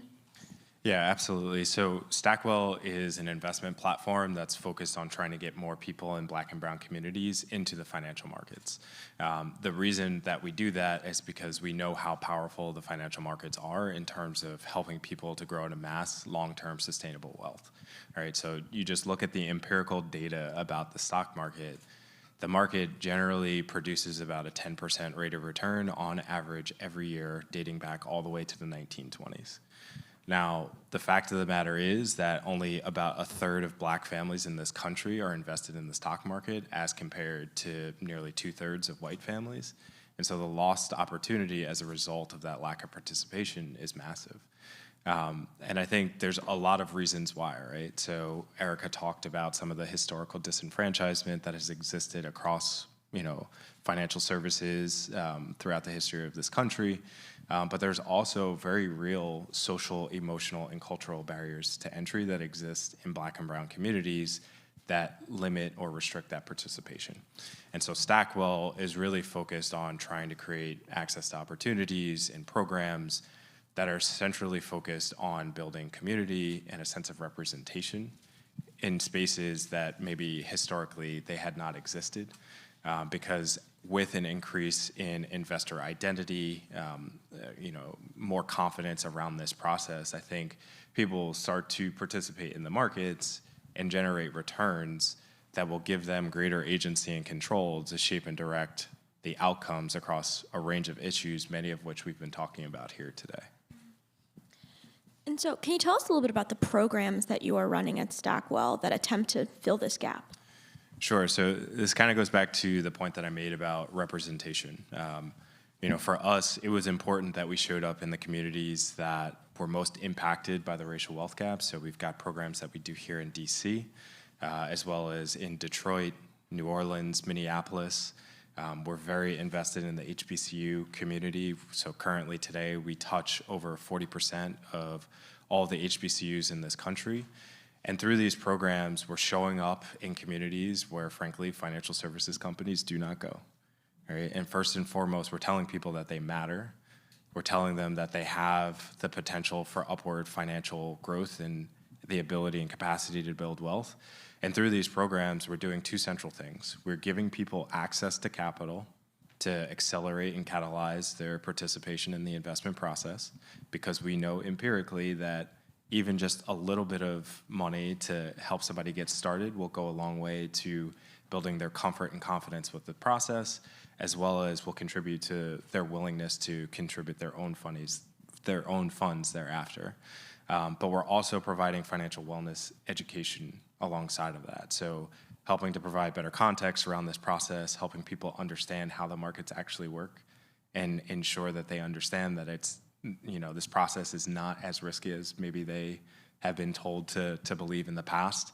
And I think through these programs, what we've been able to do is increase participation rates, increase the confidence that people have, and really set them on paths towards long-term financial growth and wealth building opportunities. I'm personally especially excited about the work that we do in the HBCU space, because the reality is, all things being equal, it doesn't matter how much money you have, doesn't matter how much education you have about the stock market or otherwise. The greatest asset that any of us has is time. And so the fact that we are getting these students started at 18 years old, immediately coming on campus, is such a powerful thing, and I think is going to be the catalyst to really stemming the tide for the next generation of people in this country. Turning towards a local DC perspective, Erica, at the DC Fiscal Policy Institute, have you all looked at the trends in homeownership in Black and Brown communities here, and what are some of those that we see changing, especially in the last few years where we saw a massive increase in home buying happening across many communities, also a massive increase in prices all over the country. So what are we seeing in Black and Brown communities now? Yeah, and Trevor, I was listening to you, I was thinking, I need all of those things, and I wish I had started when I was 18. So that's great. Here in DC, we have disparities across everything that are highly racialized, and home ownership, of course, is one of those. The Black population is the single largest population here in DC, and the home ownership rate for Black folks is about 35–36%. It's over 50% for white folks who are not as large of a population. So we have that disparity there. There's also disparities even among homeowners in terms of things like what your house is valued, where you live, and all of those things. We have a real history here in the district of racial segregation that has led to that outcome where, we had racially restrictive covenants. I actually live in a house that has a racially restrictive covenant on the deed that says Black people can't live here. I do now. We have, we had that for years. We had block busting that happened where, white folks were told you should leave here because the Black people are not going to move in, that these racially restrictive covenants have been outlawed essentially in the 50s. You had eminent domain that literally removed Black people and communities from some of the most valuable parts of land in town now. And, with the offer of subpar housing in more remote parts of town where there were fewer jobs, fewer amenities, and all of that. So that is, that you can look at the landscape today, and it has, it directly maps onto that history. And so I think that means that, we have to be a little bit creative about how we were talking about this backstage, how we're not always super creative. I do think a lot of Black and Brown folks really want to own homes, and that makes sense. I think we're all brought up to feel like that is a safe, stable thing if you can achieve it. I think we also, though, need to think about what are the ways that we can build maybe wealth at the community level. So can we expand our investments in community land trusts where communities own land and can build housing and then pass it on to new owners over time at prices that people can actually afford? Are there co-op opportunities that we can look at that help to increase home ownership without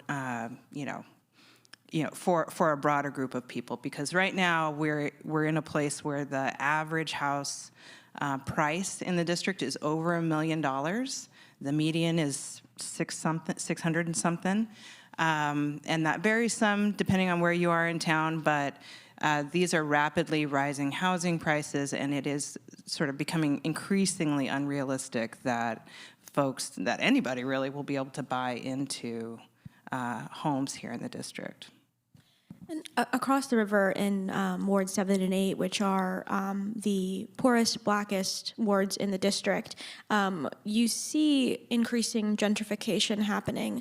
And it's interesting, I was reporting on a story there, and I was just knocking on doors, talking to a lot of different people who live there, and I heard two different things, which I'm sure you'll know. One is people who were maybe complaining about some of the costs of gentrification, and others, Black folks who own their homes who are excited to see their property values increase.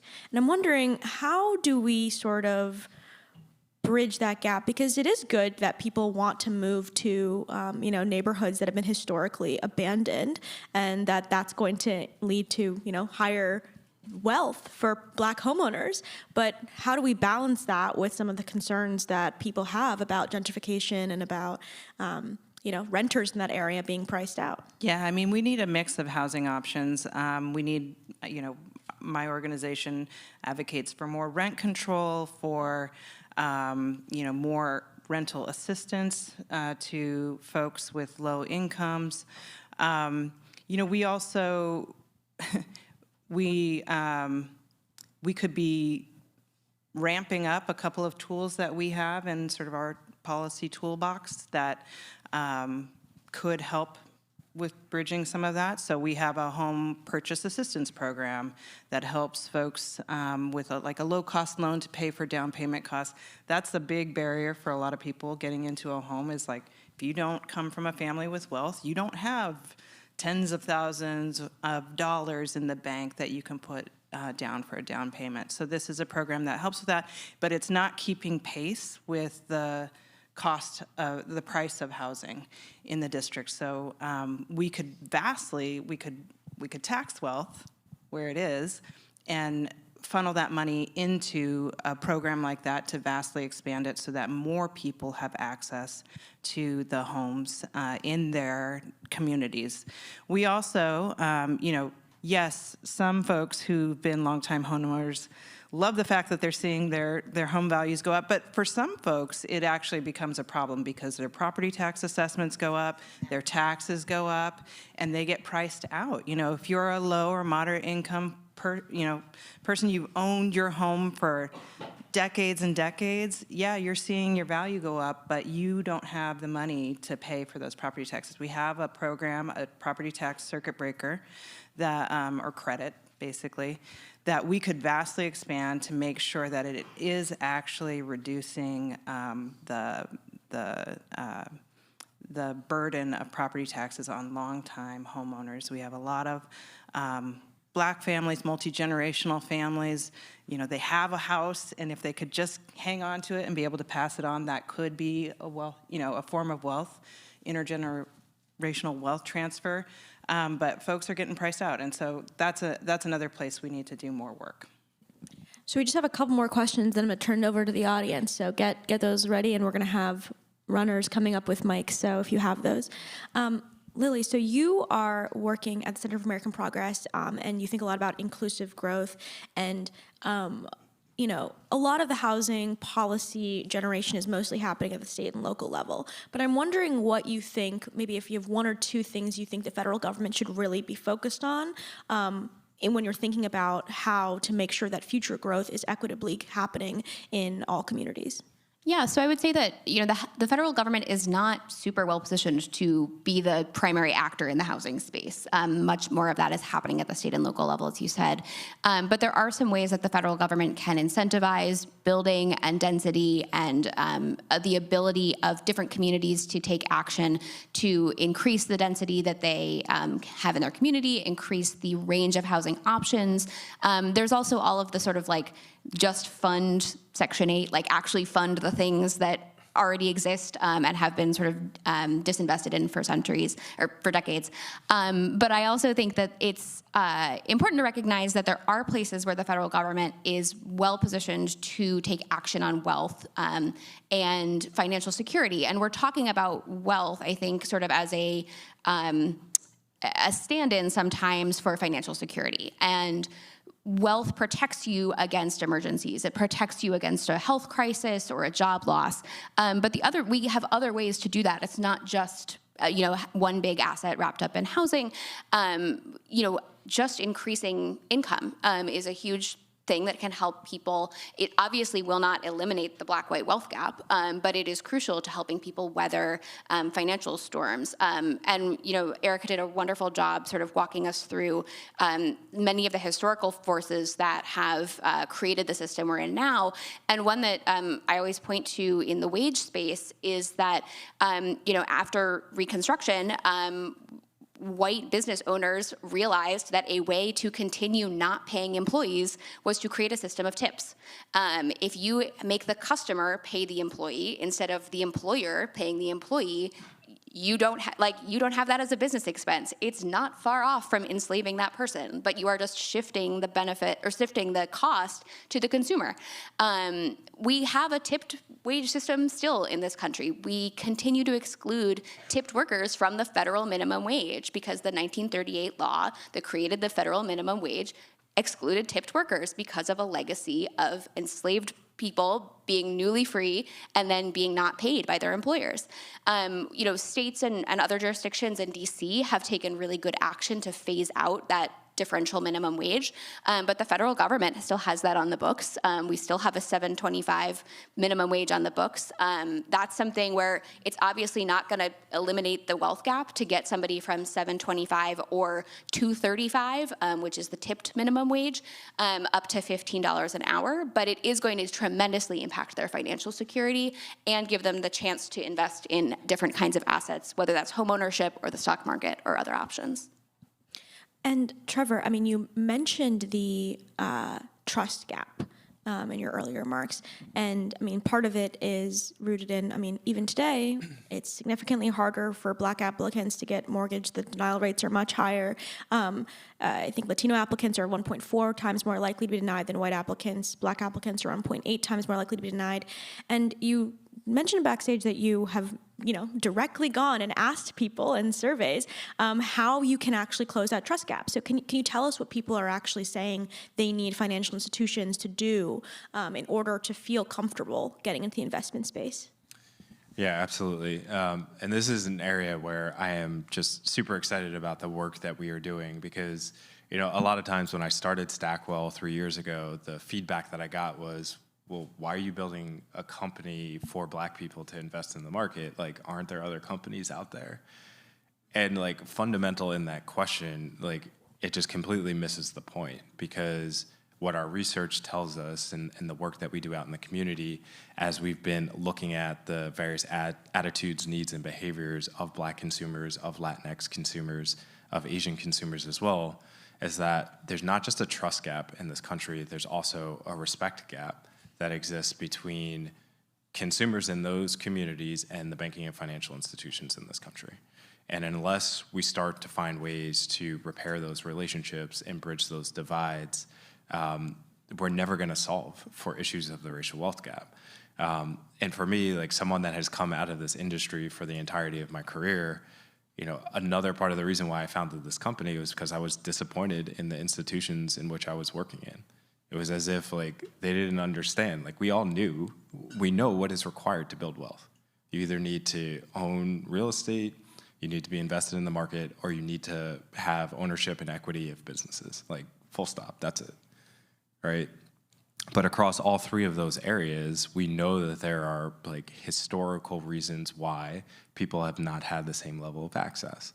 And in 2023, almost 2024, we know better and we should do better. And I believe it is the obligation of people within the industry, people, writ large throughout the country to start to truly address these issues. And so the research that we have done is about how do you actually bridge those divides and what is it that people are actually looking for in terms of their interaction with financial institutions? What are the products that they need? How do they want to be engaged with? It's not enough to put brown people in your ads and expect that they're going to show up and use their products, right? And this is all just critically important, I think, for me personally and for all of us, because when you think about the racial demographics in this country, in 2045, we're going to be majority minority. And so there's a business imperative for the financial institutions in this country to figure out how to better engage those audiences. There's also an imperative for us socially around the ability to help those communities build more wealth. And unless we, on both sides, figure out how to better engage, I'm just not sure how we achieve the goals and outcomes that we collectively have as a country. And so that's why we're really excited about the work that we're doing there and the people that we're going to partner with around it. Great. Let's give our panelists a round of applause. Okay, so I know we have a couple of mic runners. Looks like we have a question right up here.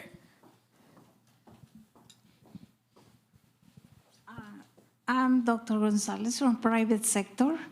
I have a question actually for you, Ms. Dempsey. You mentioned at the beginning that it's very difficult to change the real estate taxes, especially for homeowners. Now, the reason I'm asking that is because, based on what Ms. Williams says, that as the price of the real estate increases, taxes go up, of course, and no matter how many times people can appeal to that for a reduction of tax, that never happens. The states always give you 20 million arguments, so why not can do that? Now, related to that and what you say, why not? Why cannot it change? Why? Yeah, so I think this question of the relationship between, of course, housing prices going up and property taxes also going up, it's a very difficult one because at the same time, property taxes in this country are extremely inequitable. We see white households being taxed at much lower rates when Black households and Latino households are being taxed.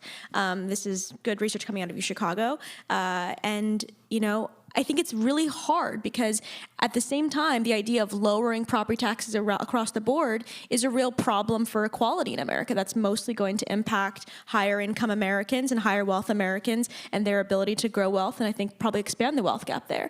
So I think the question is, our end goal is, of course, making sure people end up with the amount of money and wealth they need to weather difficult financial circumstances, as Lily mentioned, and that doesn't have to be solved through the tax code. I think it's important that if people are struggling to pay their taxes or to pay whatever emergencies there are, that we create programs that do that. But I'm skeptical that the tax code is the way that we should be helping people do that. I think Erica mentioned, and I'm sure you can talk more about the ways that we can have programs that actually help alleviate poverty outside of just legislating through the tax code. But I do think we can do more through the tax code, though.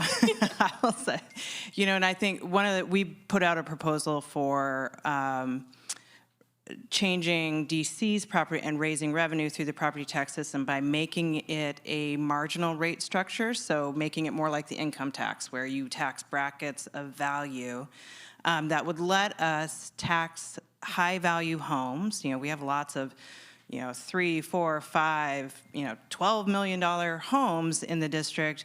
You could actually tax those at higher marginal rates.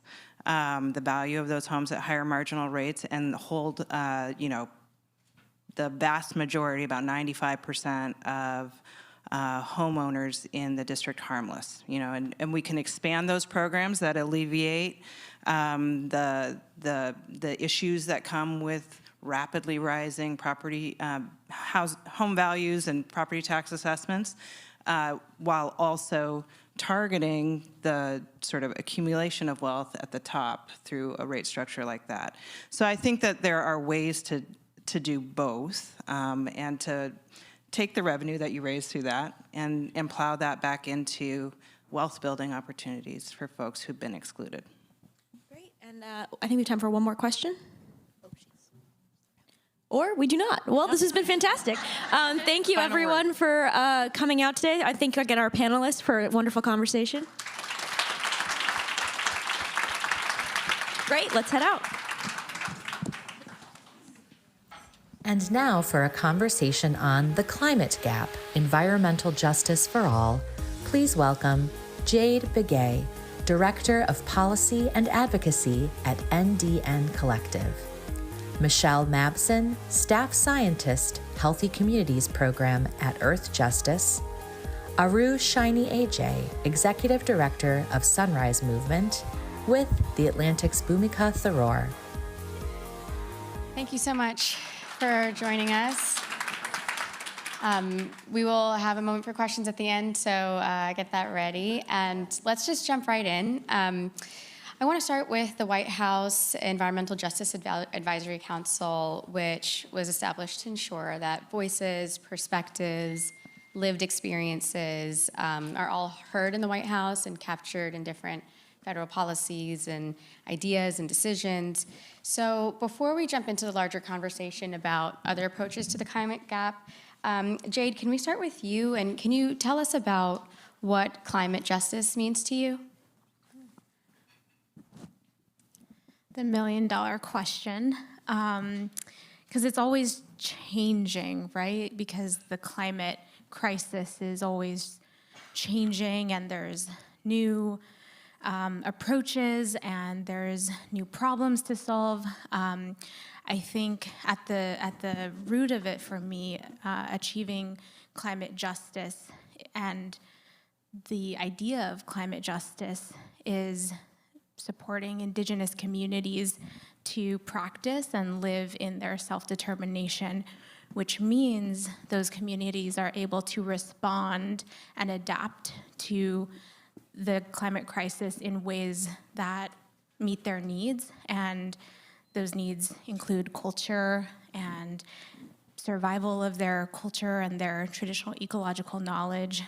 So yeah, I think being able to thrive in ways that you or a community is able to determine for themselves. Mm-hmm. Thank you. And Aru, I'd love to hear from you. What does climate justice mean?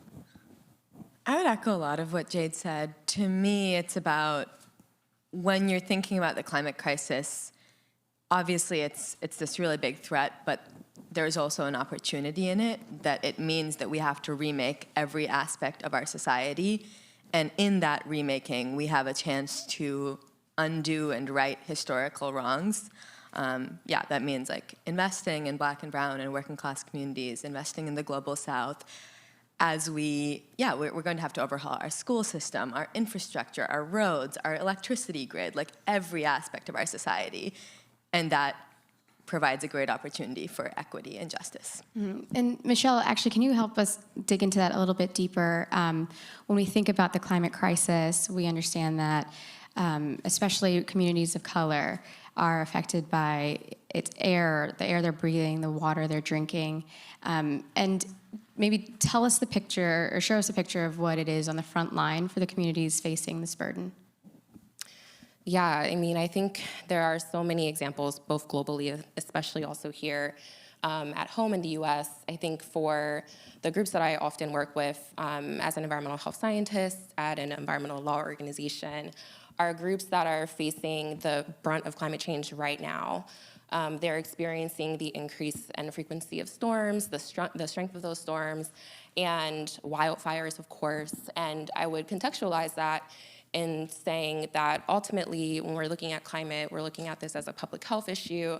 Really think that's an important frame because we're trying to prevent the kinds of issues we're seeing, the exacerbation of the climate, but also the kinds of harm that it's causing in communities. And again, when I'm looking at natural disasters like hurricanes, not only is that meaning that people are displaced, but they might also be dealing with having less access to clean water. There might even be a need for, especially along Cancer Alley, this petrochemical corridor in the Gulf South, these facilities that are both fossil fuel, petrochemical they're using in producing plastic are also impacting the air every single day. Folks are experiencing harm from air pollution. And instead of it, we're not necessarily seeing those effects lessened. We're seeing them, unfortunately, increase. And one thing I would add, another lens here, is when we're looking at climate and we're looking even at a pandemic like COVID, there's a lot of overlap with the same communities that are dealing with the climate crisis today and the mortalities that they're experiencing because of air pollution issues and the way that COVID affects our respiratory health. And so we even saw in those same communities that are dealing with deeper climate crises that they're also experiencing higher mortality rates from COVID-19 and a number of other issues. So we just see this compounding effect, and that is something that has to be addressed. Mm-hmm. And Jade, can you tell us, for Indigenous communities specifically, what does this look like for them? Sorry, what does the climate crisis, climate crisis. I always jumble because, yeah, I just say them all those two words all the time. That's such a good question, and my mind kind of just, I think of just all the communities we're working with. You mentioned I work with, or I sit and serve on the WEJAC, the White House Environmental Justice Council, but I also work at NDN Collective, and we are an Indigenous-led organization aimed at building Indigenous power. So responding to the climate crisis, we don't brand ourselves as a climate org, but by investing and working to organize and move resources to Indigenous communities, naturally we are supporting climate solutions across the continent. We work across North America. And a lot of the solutions we are driving or supporting are just responses to the crisis. So if we look at some of the work we're supporting in Alaska, that's helping communities literally move their entire town or village somewhere else because the community is sinking into the ocean because of permafrost loss. Or in Hawaii, where we're helping communities build community-led funds and responses to the disaster that just happened with the wildfires in Maui. Or, the scenarios go on and on and on, drought and various issues in the Southwest, deforestation issues, pipeline and other environmental justice issues that exist in the plains and everywhere else. Now mining issues, so it's really a lot. But again, we're here to center Indigenous leadership, move resources to those communities so they can scale their solutions. Thanks. And so now that we have a sense of how this looks on the front line, Aru, can you tell us a little bit about the next approach to this, which is how are we closing the gap? And I understand that the Sunrise Movement has been a huge advocate for the implementation of the Green New Deal. Can you maybe start with a high level, set the stage of what is important about this, and especially as we're looking, we're kind of zooming out from the close and the individual level. Yeah, absolutely. I love talking about the Green New Deal. So the Green New Deal is, at its core, it's a policy framework. It's a vision for how society can exist. And it spans a lot of issues, but it says that in this huge project of tackling the climate crisis, perhaps the biggest project we've ever encountered as humanity, there is actually an opportunity to create jobs, to invest in equity, to build systems where we can live healthier and happier lives.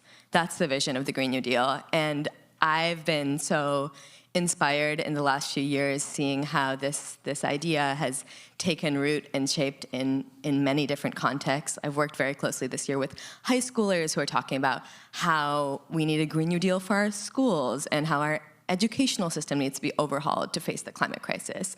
One of our chapters in Philadelphia is talking about a Green New Deal and how it interacts with gun violence and how we need community centers and public spaces that people can spend time in, both to decarbonize, but also to have community and be healthy and happy. So that's a little bit about the vision of it.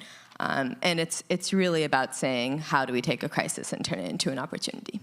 Right. And for these opportunities, there is a level of government involvement that's really important. How can we strengthen and increase government involvement? Yeah, this is one of the core things of the Green New Deal, is that it needs us to move out of the neoliberal consensus of the last 50 years that says government must be small, small, small. The reality is we cannot face the climate crisis without a government that is active. I think for us, we've been really vocal about saying that and about articulating the role of the federal government. And we've actually seen that pay off in large amounts. If you look at climate policy and how it was talked about 5 or 6 years ago versus now, 5 or 6 years, in 2010, there was literally something called the No Climate Tax Pledge, where hundreds of politicians were pledging to never vote for legislation that increased taxes to pay for anything to do with climate change. And now we're in a place where there is federal legislation and a lot of local legislation that actually directs billions of dollars of investments towards stopping climate change. There's a really far way to go still. I don't want to say it's solved, but I do really see some of the consensus about the role of government shifting. I think the next place for that, now there is consensus the government needs to do something. I think there is still a little ways to go in the government needing to actually create a social safety net as the effects of the climate crisis get worse and worse, and investing in the public sector, because we know that government-led public sector initiatives are really crucial for addressing the crisis at the scale and speed needed. Michelle, can you tell us a little bit about the EPA and the initiatives there? And I'm particularly interested in understanding which you're most excited about. Yeah, I mean, I think maybe I'll start with some of the policy work, especially related to that historic investment that Aru has talked about. I think putting it in perspective, this was explained to me recently, and it was mind-boggling that just maybe less than a decade ago, for communities to receive environmental justice grants, it was maybe about $1 million that was in that particular budget to go across the entire country, whereas now that investment is something closer to $2 billion. So there's just much more access, well, the beginnings of access, right? We have to talk a bit about process and how that resource or those resources are actually doled out, who's at the table making those decisions, who's at the table making sure there's technical assistance for being able to have access to those resources. So that might be another conversation. But we do see this investment, especially with the creation of executive orders from the administration, that then trickles down to other parts of the federal government where that investment is happening. I would say, especially, I would be remiss not to talk a little bit about an issue that is actually forthcoming from the Environmental Protection Agency that we're looking out for, which is the particulate matter rule. If folks are not familiar, particulate matter is all around us. It's soot, it's in dust. We often find it in combustion sources, so cars, wildfires certainly increase the particulate matter in our air, and it is very devastating in communities. It causes mortality, it causes stroke, it causes heart disease, neurological and reproductive harms. Truly the gamut of diseases are associated with this exposure, and unfortunately, this disproportionately impacts communities of color.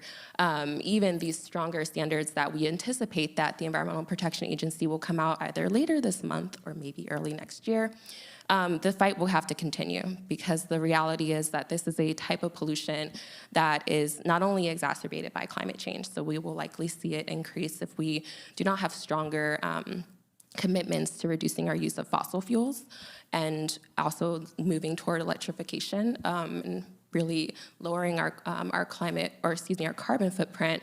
So if we do not see that, then we'll continue to see this compounding effect, as I've kind of described from this public health lens of the kind of issues we're seeing in communities today that, again, they're already hit first and worst by climate disasters.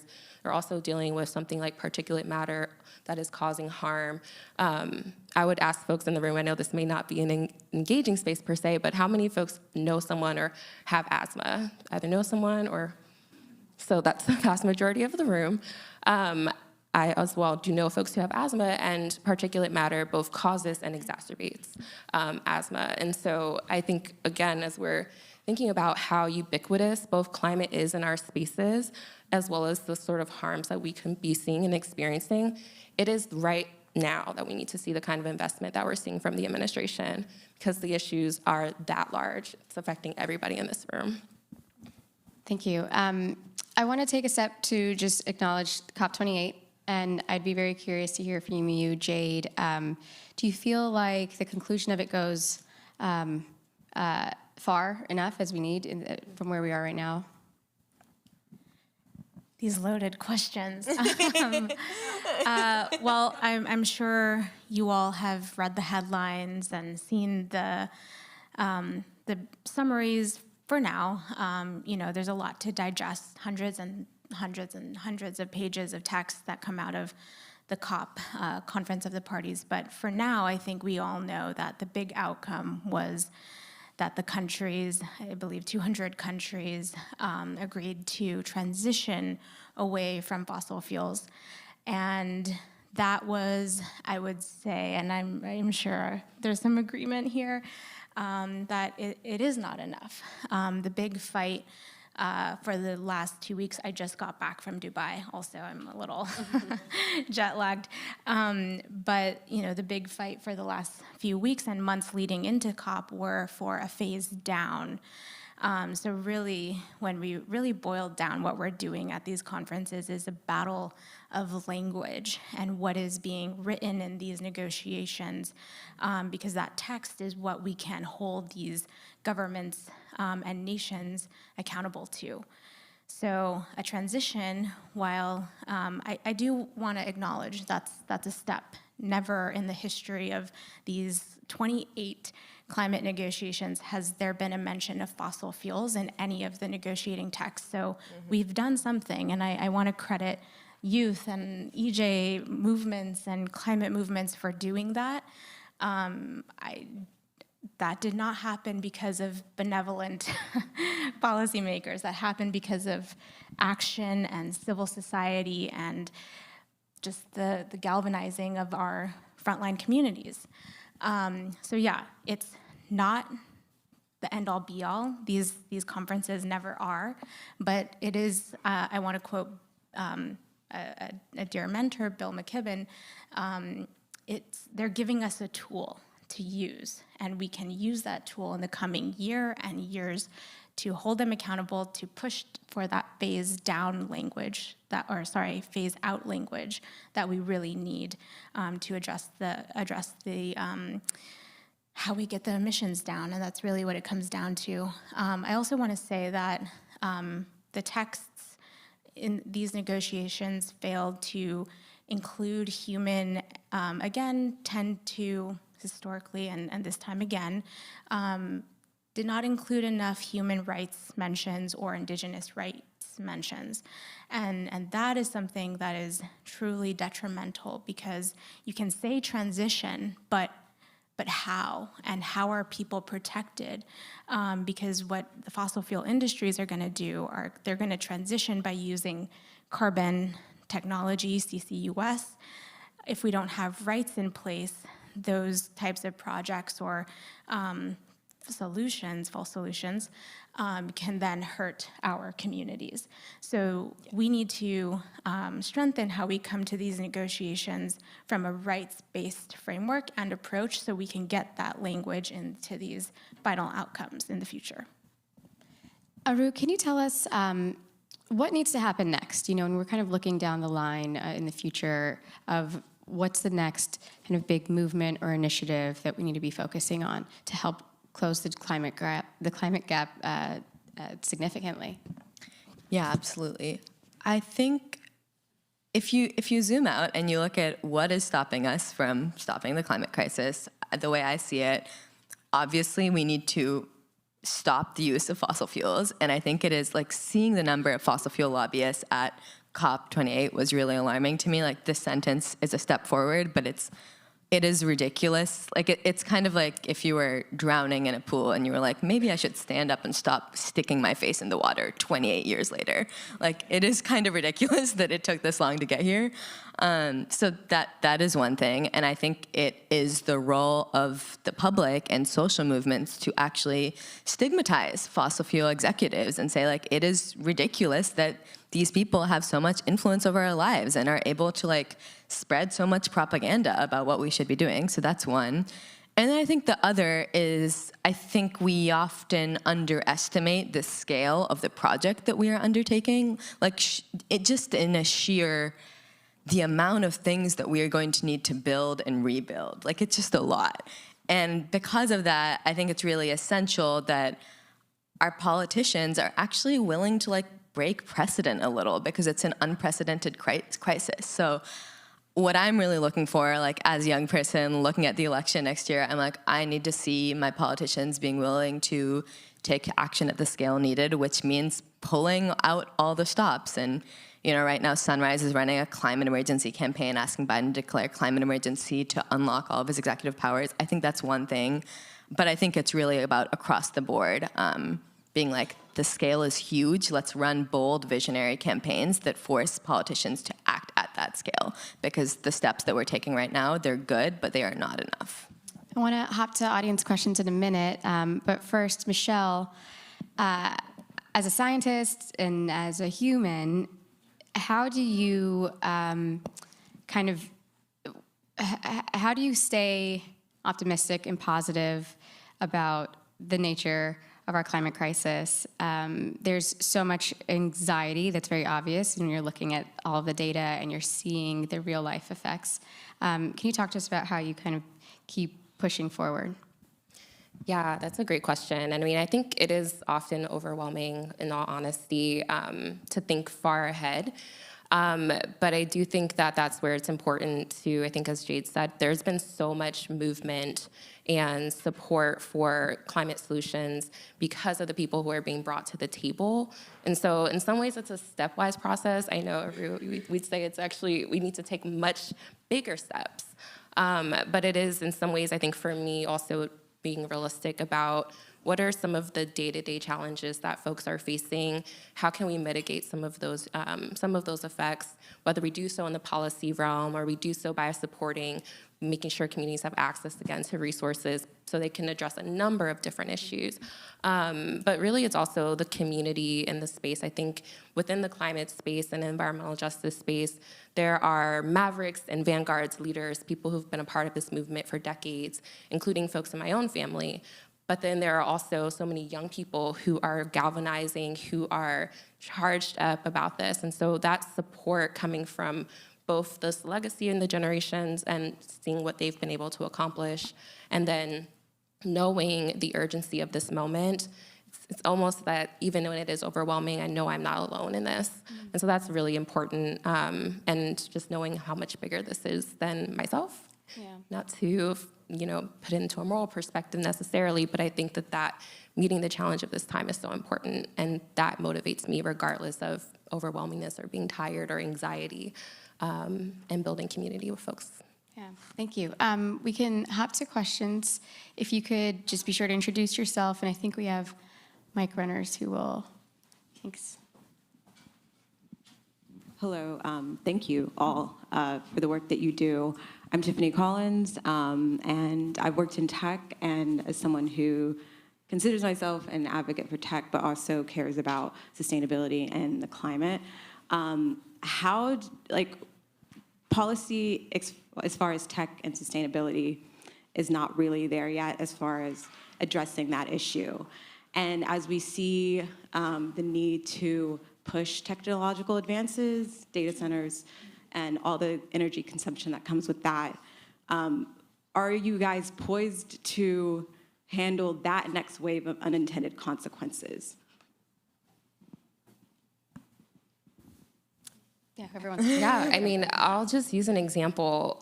So we haven't talked about cryptocurrency necessarily, but one thing that we're seeing actually is this renaissance in some ways of the use of major inputs for energy. And so I bring that up because for coal-fired power plants that have actually been sunsetted or shut down across the country, some are actually experiencing a resurgence of their use because there's a huge carbon input that's needed and an energy input that's needed for those types of technologies to work, for them to be at the large scale that they're at.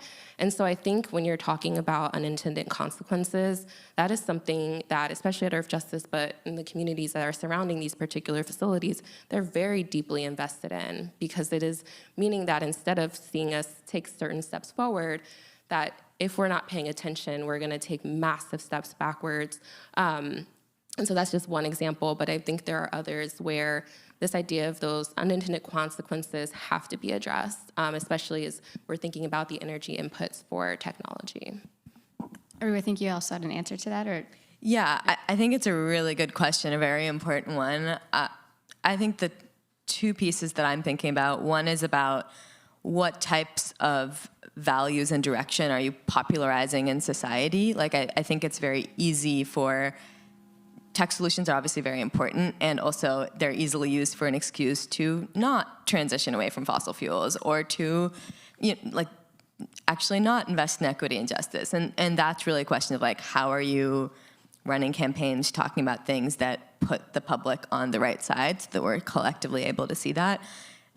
And I think we actually are somewhat poised to do that. The bit that I think we're a little less poised to do is about the implementation and the details. And I think we really are seeing this after the passage of the Inflation Reduction Act. There's this scramble to be okay, now there's this huge influx of money, but how are we actually going to put it in the right hands, make sure it goes to the right places? I think you're pointing to a really important piece of it. That actually puts us right at the end of time. So very well done. Thank you everyone for joining us and for this really wonderful conversation.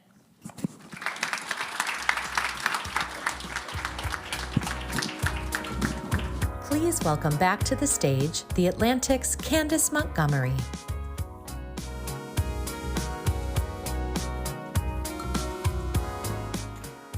Thank you all for joining us today. It's been a really, really great collection of critical conversations, and so we really appreciate you for sharing your time this afternoon.